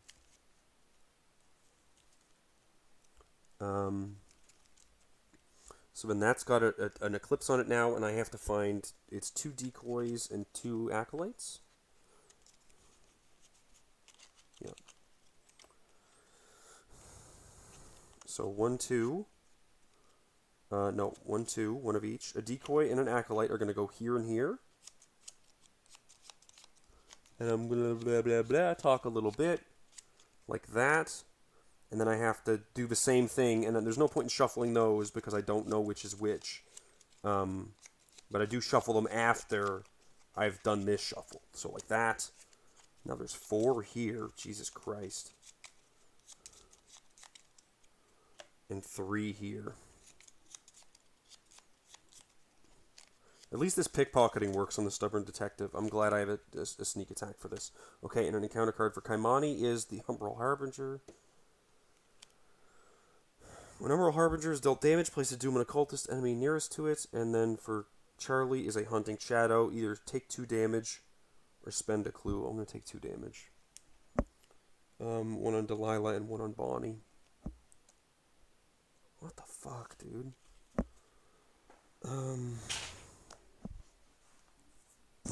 What did I just drop? I just heard a big loud noise. Oh, it's my entire chaos bag. I can't believe I just shuffled that guy onto the top of the deck. There we go.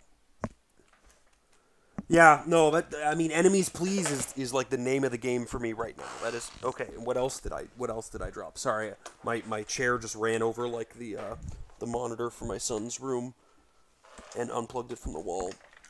There we go. Okay. I'm feeling like this is feeling very much like a redo of the first scenario where it was just only enemies.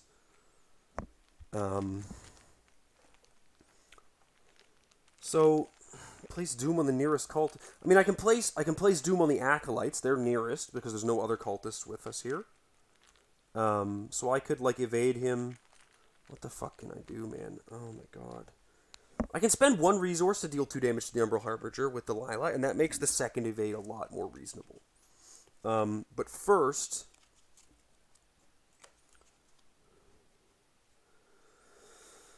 we have to kill the Stubborn Detective because then we can't deal with the Harbinger. And Charlie can't do anything. So we're going to look at the bottom card of Kamani's deck. It's Chuck Fergus that's going to hand. That's going to be helpful later. Wish I could do it now. Evading 5 against 2.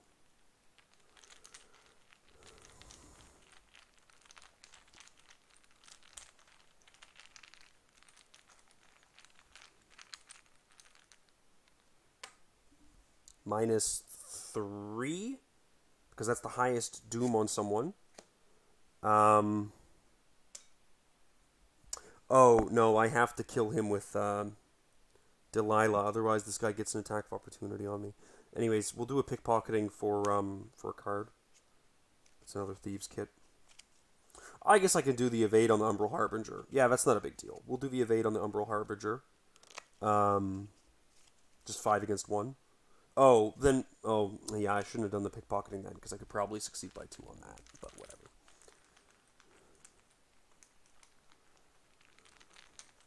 But we have to do the sneak attack. -1, so that guy's evaded, so we get the Lucky Cigarette Case draw. No more weaknesses in the deck, so we may as well draw. Pickpocketing. Cool. We'll spend 2 to get this other pickpocketing into play. And then we'll spend 2 to do the sneak attack. No, we'll spend 4 for this skull token ended up in there. Jesus Christ. I probably have to redo that pull then to see if that went off. That's the -5. You can place a Doom on the nearest cultist enemy, change it to a -1. Yeah, well then we have to do that. And then I get it. Okay, cool. But I play Chuck, and then Chuck plays the sneak attack for free. Killing the Stubborn Detective. Ugh. Okay, at least Kaimani's set up now. Christ. Not that I have the dirty fighting in play.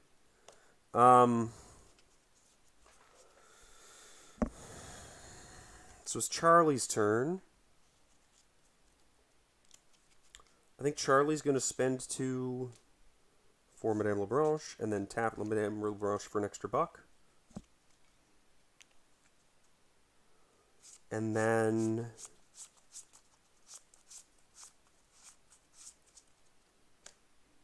Tap Delilah for 2 damage onto the Harbinger. Christ. Oh, this sucks.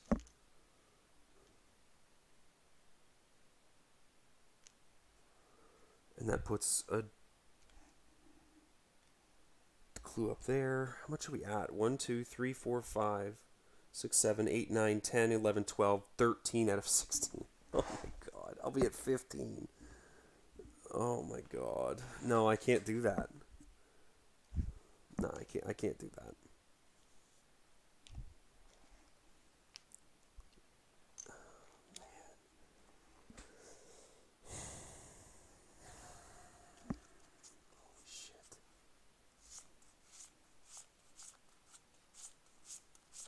Okay, we're going to try to do something. Yeah, we're going to try 1, 2, 3, 4, 5, 6, and then ready it with Bonnie to evade one of these concealed cards to see if I can grab an Acolyte, maybe.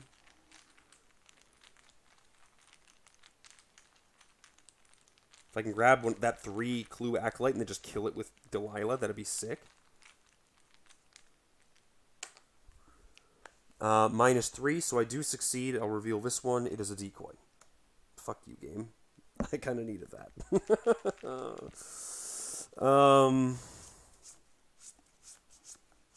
Shit. Okay, and then just play mid-am, do that. Get another Scroll of Secrets into play, I guess. And I'll use that on...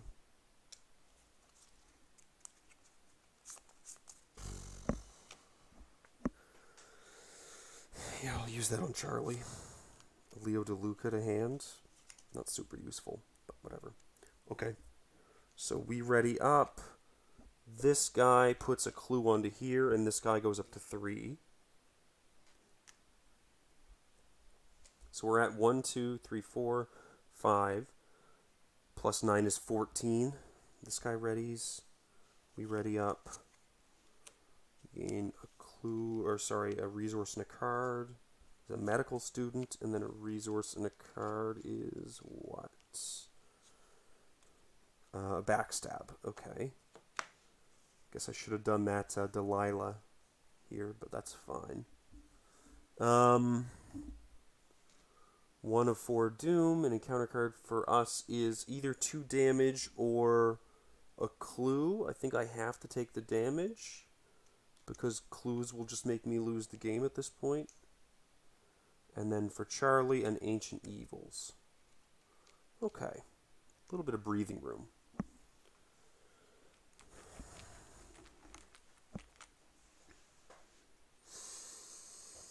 I need to deal with this Umbral Harbinger. I'd like to get an experience out of this scenario, but I'm not feeling very hot about that right now. But I feel like that'd be kind of sick to get an experience. So, playing a backstab at -2 cost and evading this guy and then tapping Delilah puts 2 doom up there, 2 clues up there, which puts us at the threshold, right? I said I was at 14. 9 plus 5 is 14, so I cannot do that. I cannot do that until I found a cultist and dealt with them. So, bare minimum, I have to just do the evade on the Harbinger before I do anything else. So I will be 5 against 1 doing this evade on the Harbinger before I continue with anything else.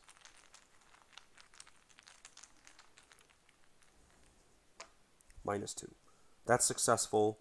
I succeed by enough for 2 resources and 3 cards. 2, 3. Okay. I will attempt to reveal one of these concealed cards. 5 against 1. And I'm going to do a momentum and a watch this into it. Try and get some money. To be 7 against 1. Try and reveal one of these concealed cards.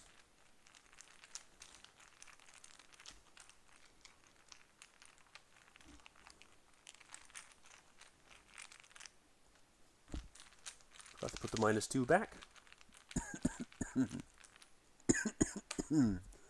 -3 if you fail, put one of your... So I get all my 6 resources back.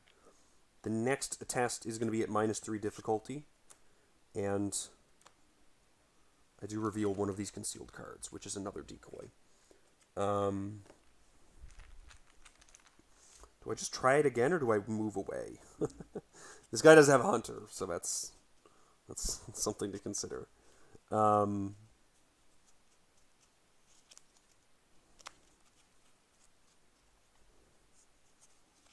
I do have Chuck to play something fast, so I think I just do the other concealed 5 against 0. Didn't really need to do that here, but I figured I may as well use the card, right?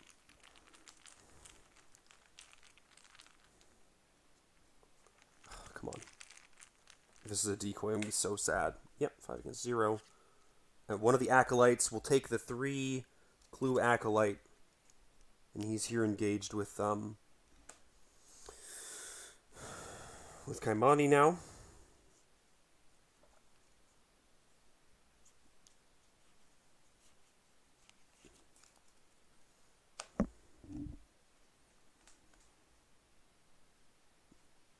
Yeah. Yeah, and that's that. Okay. So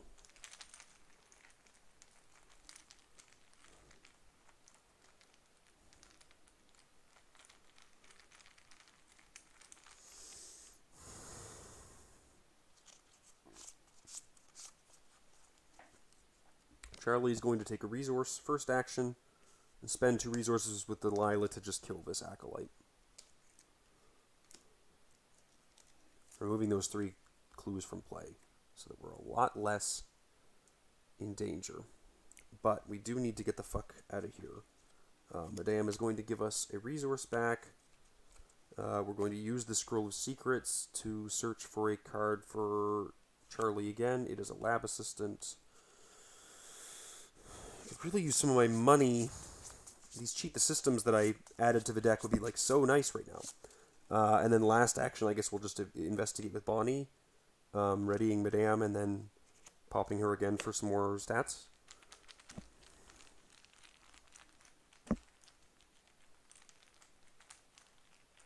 No, that's second action, right? Yeah, that is second action. Because those other things were fast. Elder Sign.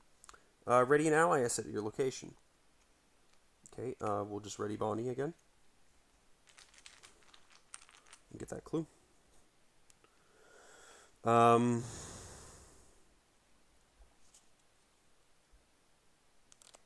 Should I bother trying to move out of here? I mean, I could try.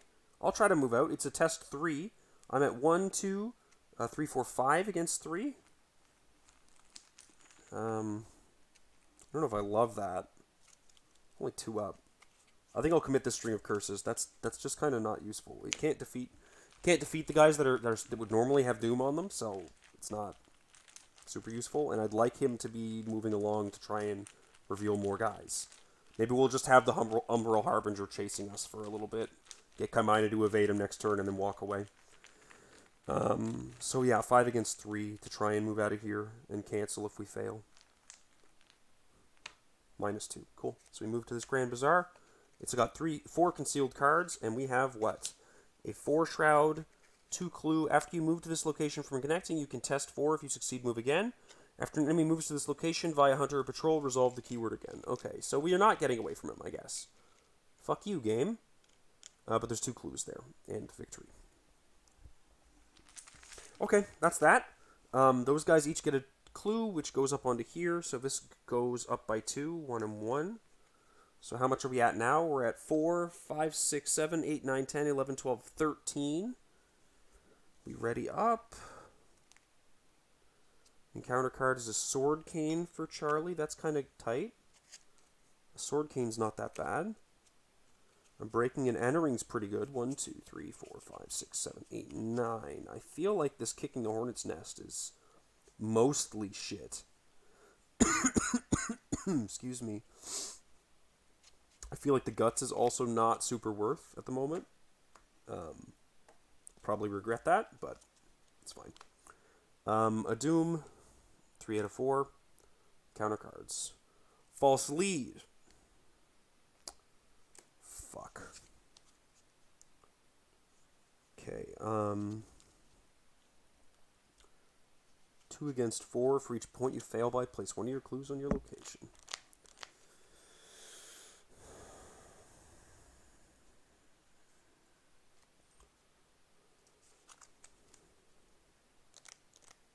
That is a major pain in the ass.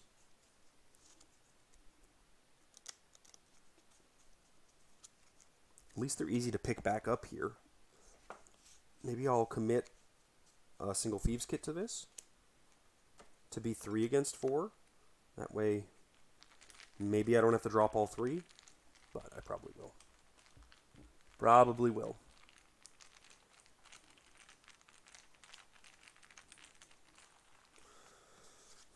I gotta keep that sneak attack for when the deck reshuffles. I can't just commit that. 0. There we go. Nice. I only have to drop 1 clue. Alright. Whew. Oh my god. Alright, and then for Charlie, we get another Tenebrous Eclipse. Wow, fuck this, dude. Are you serious? Damn! Oh my god. Alright, Scroll of Secrets. Show me a fucking Cheat the System. It's Gregory Gry. He's kind of like Cheat the System. Except I don't have enough money to play him. Fuck. Fuck. Okay,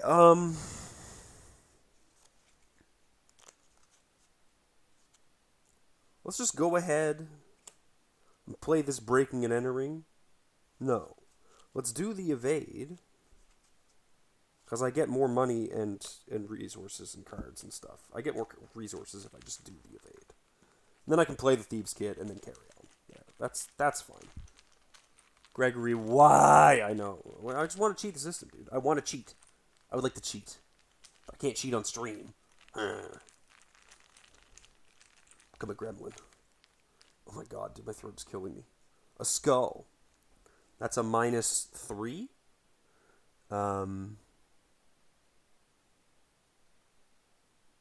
Which means I'm 2 against 1, so I don't actually succeed by enough for that to matter. But whatever. I mean, I'll take 1, 2, 3, 4, 5, 6, 7. I'll take 1 card and 1 resource. Another lucky cigarette case. Not useful. Okay, that's fine. But I think that I'll, like I said, play the Thieves Kit for 3 resources. Try to pick up the clue and walk away. Try to pick up the clue. 5 against 1.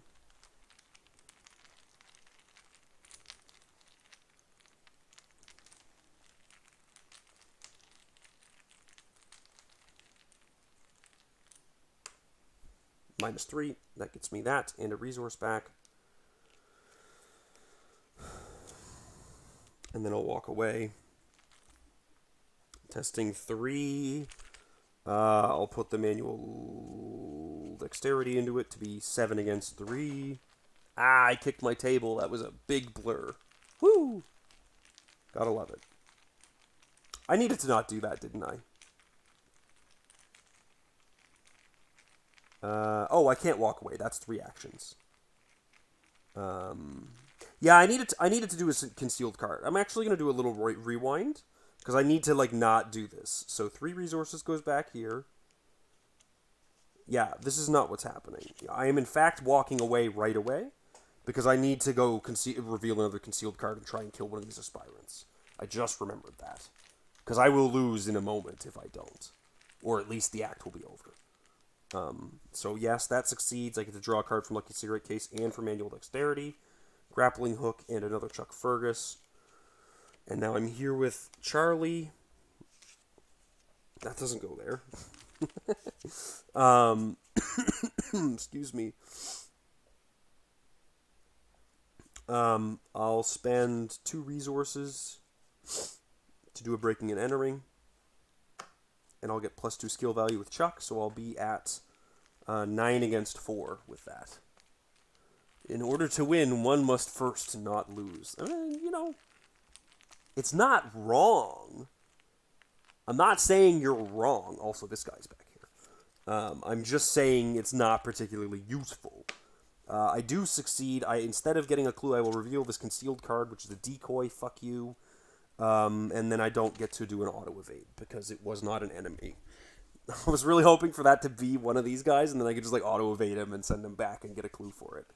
But that's okay. That's fine. It's fine. It's fine. It's fine. It's fine.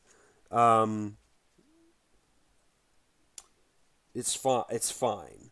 For Charlie, we will play a lab assistant. Instead of getting a clue, reveal this concealed card. It's another decoy. I lose.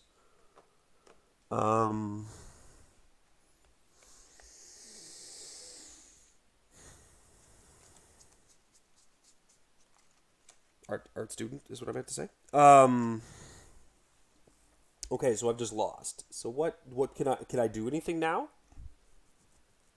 I don't know if there's any value in me doing anything more. Presumably I go back to the start, otherwise these wouldn't have this wouldn't have happened, but I genuinely have no idea. So Madame to get $1 back. I have 2 more actions. I'm just gonna take $2 and hope that money is useful. Maybe? I don't know if I have no idea. I don't know what to make of this. This is a nightmare. This scenario is a fucking nightmare. Okay. Scroll of Secrets. These ready. Those 2 get a clue, which automatically advances the act before any of that happened, also. Right? Yeah. Before any of this readies, the act advances.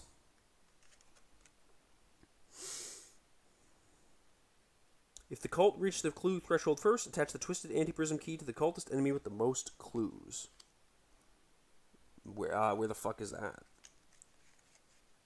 Twisted anti-prism goes to this sinister aspirant with 3 clues. That has some damage on him. Reveal each concealed minicard in play for each enemy's minicard. Move that enemy from the shadows to that location. Remove each concealed minicard. Okay.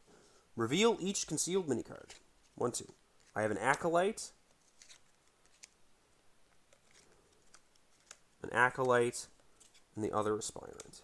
Where's the other aspirant? Did I...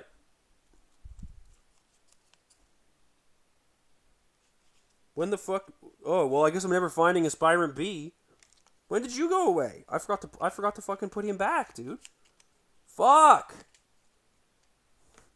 Well, that explains a bit. Damn, this mechanic's hard. Alright. In order to fudge this, I'm going to shuffle all of these. And I'm going to assume that they are evenly distributed from here. That's what I'm going to do to try and fix this. I assume that I failed to put in a decoy and him back when I evaded him with that cheap shot. I think that's what happened. So, there's 2 decoys there. There's a decoy there. The aspirant B is there. The Acolyte's there. The Acolyte's there. The decoy's there. Both the sinister aspirants are there. Cool. This is a far nastier thing that happened, but whatever. So what does this say? For each enemy, remove that enemy from the shadows to that location. Remove each concealed minicard from the game. So these Acolytes are here. Christ.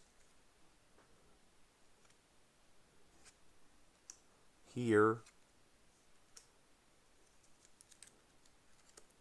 And the 2 aspirants are here.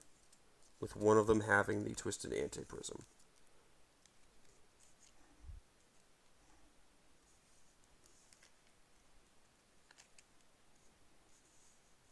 This is a fucking nightmare, dude.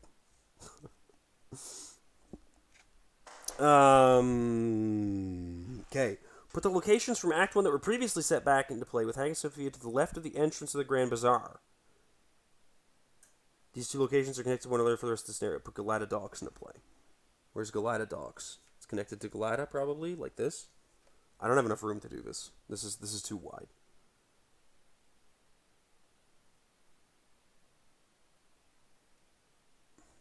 Okay. Time for some math. Okay, let's make this. Let's make this fit. It has to fit. It can't not fit, so we have to make it fit. Those two are there. Oh my god. I hate this so badly. Hagia Sophia's there. These are there. And the Galatadox is like off in the fucking nether realm. Off in the fucking... Can you even see this? There. Cool. And then... Where the fuck did I put it? If the cult reached the clue threshold first... For every one per investigator, more clues they had than the investigators. Well, I only had 5 clues. And they had 16. So for every 2 more... So, 7, 9, 11, 13, 15... Move the cultist enemy with the twisted antiprism once towards the Galatadox. 1, 2, 3, 4, 5. He's either at Istanbul University or the obelisk of Theodosius. Oh, get over here, you bastard. Let's just send him to the Istanbul University. It's fine.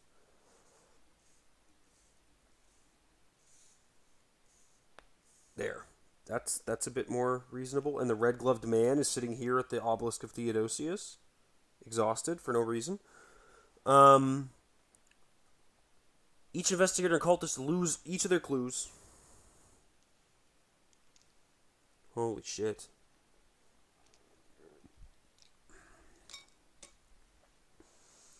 Flip the unveiling story card to the other side. Moving all the clues from it. Advance the act and agenda directly to the chase. It is both the current act and the current agenda.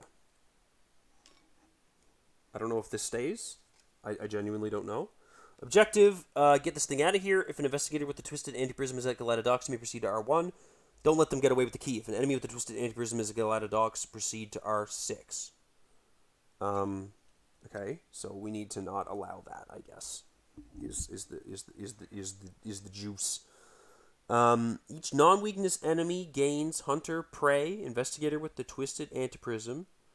If the antiprism is attached to that enemy, it instead gains patrol Galatadox. This was at the end of the enemy phase, so I get 2 turns to catch up with him and kill him. That's jacked. That is so jacked. I'm not even happy. Oh man, this has been such a nightmare. Holy fuck. When one or more doom will be placed on an enemy, it instead moves and attacks as if it were the enemy phase, without exhausting. So I get 1 turn. Cool. After a non-weakness enemy attacks the investigator with the antiprism, attach the antiprism to that enemy. Then that enemy shifts it. Oh, also, this is attached to him face down, I guess?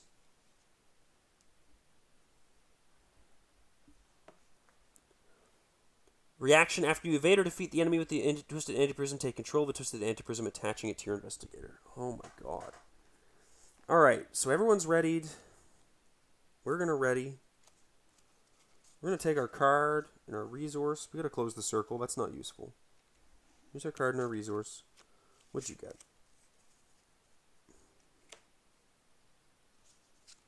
Pilfer. 6, 7, 8, 9. 9 cards in Kamani's hand. I'm going to get rid of this Pilfer because that's not going to be useful. Actually, hold up. We're going to get rid of this Thieves Kit because it actually has worse icons than the Pilfer. No, we're going to get rid of this Lucky Cigarette Case because it has the worst icons of them all. Okay. A Doom. Wait, what does the 3 Doom threshold mean? Do we only get 3 turns to do this? Does this flip? Like, does this have a... Yeah, it does. Okay. Yeah, there's stuff that happens on the back of that. Okay, a Doom.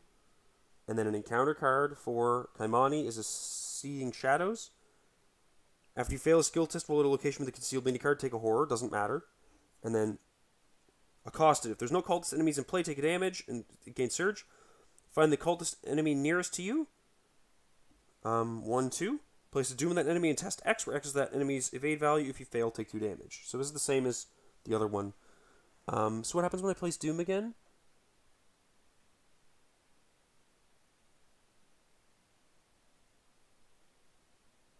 Hunter, prey, investigator with the twisted anti-prism. So when I place a doom, he moves as if it were the enemy phase without exhausting.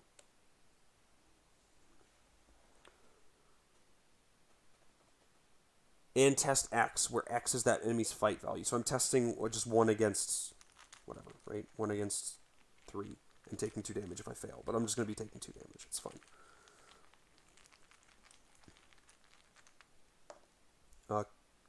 Tablet, if you fail, place a clue. I don't have any clues, so I just take 2 damage.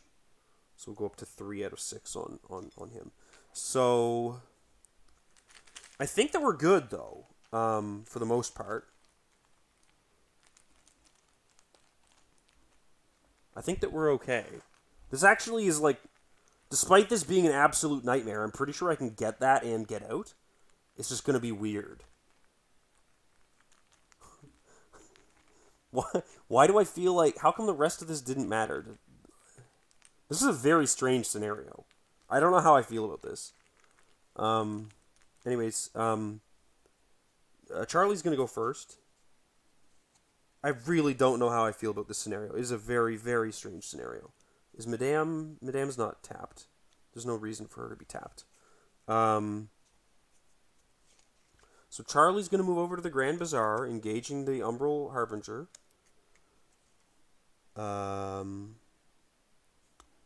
He's going to play a Sword Cane, which is going to allow me to immediately evade him. I am at a value of 1, 2, 3, 4, 5, and then already 4, 5, 6, and then already Bonnie. So 6 against 1 for an evade.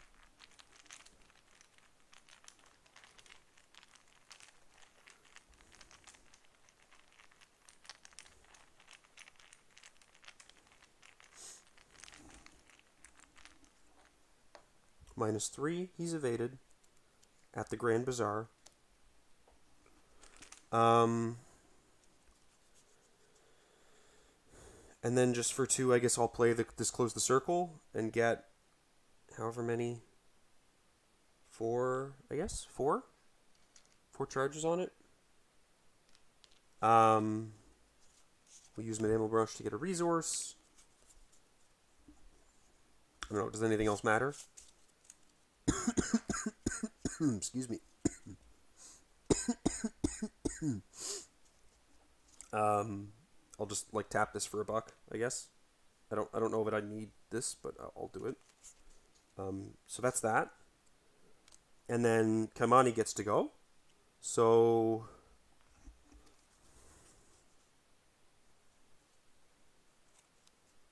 Kaimani needs to move, and then move out of the Grand Bazaar. And when I have to move out of there, I have to test 3, and either lose an action or cancel the effects of the move. So I have to commit a little bit to this, don't I? Oh, I don't have commits for this. Shit. I'll commit the Chuck to be 6 against 3. I wish I had more icons. I feel a lot more comfortable with this if I had more icons.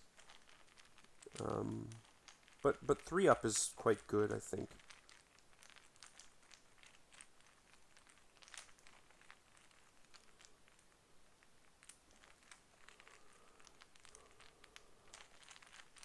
Oh man, I'm nervous.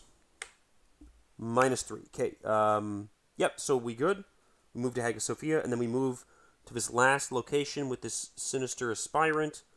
We engage him, and then we use Chuck to play a backstab fast for 3, and we commit, let's just say a pilfer to it to be 6 against 2 to fight this guy. And if this lands, we kill him. And we take the Twisted Anti-Prism. And then we're just 2 locations away from the Galata docks, and hopefully we can end it. I don't know, not sure. Not feeling super confident about this, but we'll see what happens. A 0, nice, okay. So he's dead. We get the Twisted Anti-Prism attached to us. When it attaches to me, it doesn't like flip or anything, does it? I really did not internalize the rules for the keys either.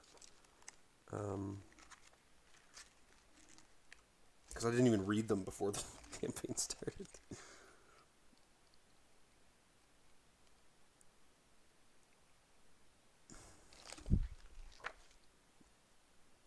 You can place a Doom and an asset they control on a counter card at their location or their current agenda to flip it. And what does it do on this side? Oh. No, that's okay. Okay, so, oh, shoot, I am at the Istanbul University. 4-shroud location with 2 clues on it. Test willpower or intellect 6. If you succeed, take control of 1 clue on the clues unveiled. Max 1 success per game. Wow, that would have been cool to see earlier. Okay, so that's the last thing on my turn. I guess all of these guys hunt towards me, so he's at the Grand Bazaar. He's at the Grand Bazaar. He's at the Grand Bazaar. The red-gloved man does hunt. Oh, he doesn't have Hunter. I didn't notice that. He does hunt, but he'll hunt to Hagia Sophia, I guess, so I don't have to deal with him. And then we all ready up. The Arbor Harbinger re-engages Charlie, whose space over here is a fucking mess. But we get a Faustian bargain. And then Kaimani gets a breaking and entering. And I think maybe we're in the clear? 2 out of 3 Doom. Kaimani gets a mysterious chanting. 2 Doom on the nearest cultist, so his acolyte moves twice. No, moves and attacks, and then attacks again. Right? Yeah, so it attacks Charlie twice. It'll hit Madame once and then hit him once, I guess. Fine. And then Charlie draws a Tenebrous Eclipse, which doesn't matter.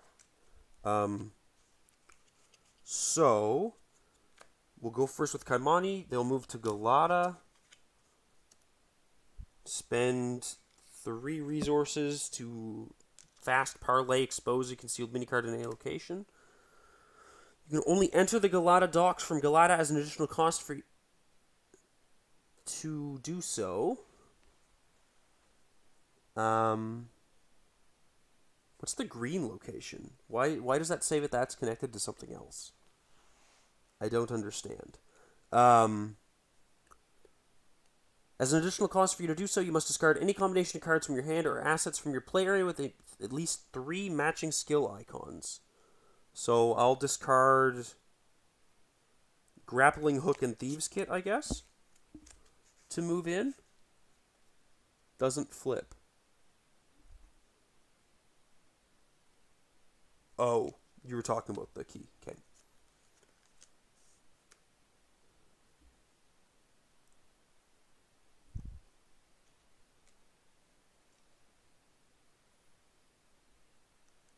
And there's 2 clues here at 5 Shroud, but the objective is you may proceed to R1. So technically I could keep going to try and get some victory out of this scenario, but I think I'm just going to have to accept the fact that I don't get to enjoy experience in this playthrough,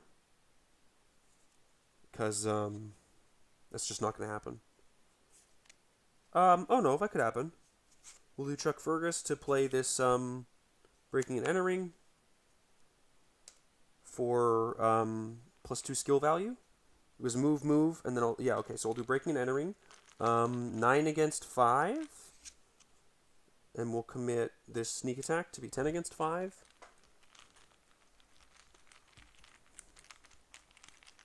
There's a chance I can get this victory. I don't think I will get it, but there's a chance I can get it.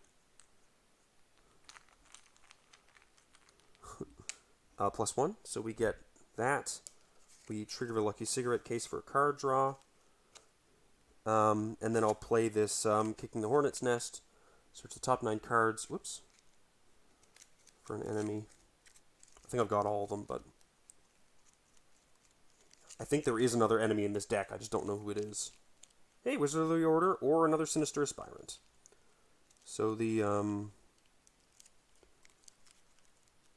Wizard of the Order comes into play with me. I get the clue from the location, and I get 2 resources. I forgot to take that clue on to Kaimani from the other thing, but whatever. And then I will finish the chase.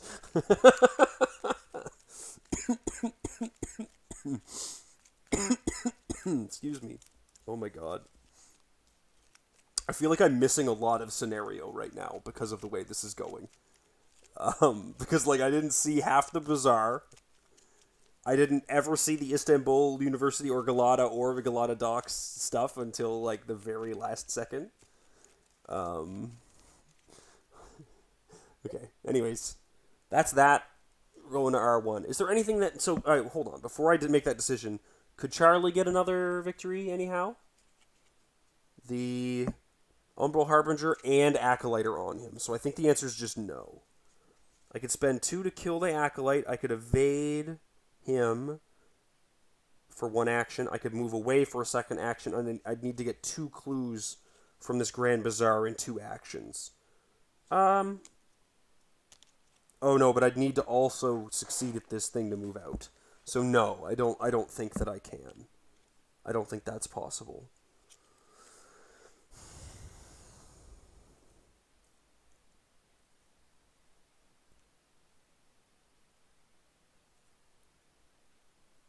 Yeah, I think that's not possible. Maybe I could. Hold on. If I do the evade with my sword cane, with the med student and all of these, and... Yeah, hold on. Let me see if I can... If you have the Harbinger and play in any Aspirant Hiding, you kind of just get stuck. Yeah. That's definitely what happened, isn't it? So I'll try to... Okay, let me see if I can... Let's think about this. So 2, right? 2 to just kill the Acolyte, right? And then it was these to try to sword cane the Umbral Harbinger. I'm 3 up on an evade, and I'm not tapping anyone to do this. That's the important thing.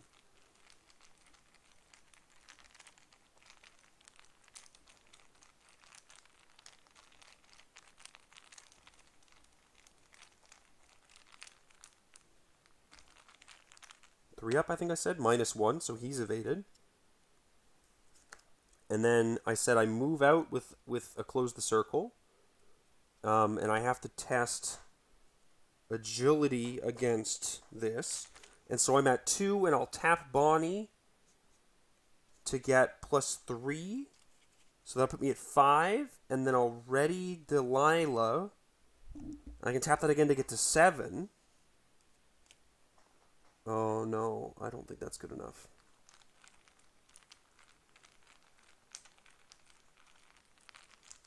I'll try it. 7. Doesn't hurt to try. Elder Sign, ready Bonnie. Holy shit. And then I will investigate the location for Shroud. 1, 2, 3, 4, 5, 6, 7, 8. Readying the art student. No. 6. Yes. 8 against 4. You got a duck, but it looks like you're wrapping. Good recovery at the end. Yeah, I think it was a pretty good recovery. I might even get another victory out of this if I can pass these 2 tests. I'm not sure if I will, but I'm going to try. Because I have 2 more actions left to do this. So 8 against 4. That's one of the clues. And then this art student and all of the cards in my hand. For 1, 2, 3, 4, 5, 6, 7 against 4. But you know, with how it went, 2 VP and maybe what seems to be the successful resolution. I mean, I'll take that. All of my cards in hand. I just need to pass. Hey, there we go. Cool. And then we take the R1. All right. Whew, that was tough. Holy shit. Once you and Eche are safely out of the city, you seal the talisman back in its case, speaking the proper words to contain its power. As you do, the uncanny eclipse looming over the city comes to a swift end. If the cell is working with Eche or if the cell is deceiving Eche, skip to resolution 3. Eche breathes an unsure sigh, worry still etched in her expression. Well, in case they saw me, I should probably leave Istanbul for a short while. I'll have to put a leave of absence at the museum. In the meantime, she turns to face you, eyebrows raised. As for our agreement, if the cell is working with Eche, proceed to resolution 4. You hand over the talisman, trusting that Eche will keep it safe in her possession as promised. She breathes a sigh of relief as she stores it safely in her side pack. Thank you for trusting me, she says. I'll keep an eye on my person at all times. I'll keep it on my person at all times. You take a moment to look out over the sea and appreciate the beauty in the gentle waves, glimmering with a reflection of the now shining sun. Finally, you ask Eche where she will go now that her position in Istanbul is compromised. There is a place where the coterie meets in secret to go over important happenings. We do not consort often, but I believe these events warrant a caucus. I will have to call the rest to assemble. She sneaks a furtive glance in your direction. Perhaps, when that time comes, we will meet again. As you leave Istanbul behind, you allow yourself a bit of hope. Each investigator earns victory equal to the victory X value of each card in the victory display, so again, it's just 1, 2. In your campaign log, record Eche trusts the cell. Eche Shaheen is the bearer of the twisted antiprism. Update the campaign log accordingly. Mark 3 times in your campaign log. You may embark. Okay, so 2 XP. Eche trusts us. Eche is the bearer of the twisted antiprism, and we have 3 time used up. So once again, I'm going to cut it there. I believe that gets me past the beta time mark, but I'll mark that stuff up. I'll do my upgrades off camera. I'll clean this up, and we'll get back to it either tomorrow night or the night after. Like I said, I had a pretty long weekend with the kids being sick and stuff like that, so I might have a couple nights of spending some time with my wife and stuff instead of playing Arkham in the basement like a gremlin. So thanks very much for watching. I appreciate it.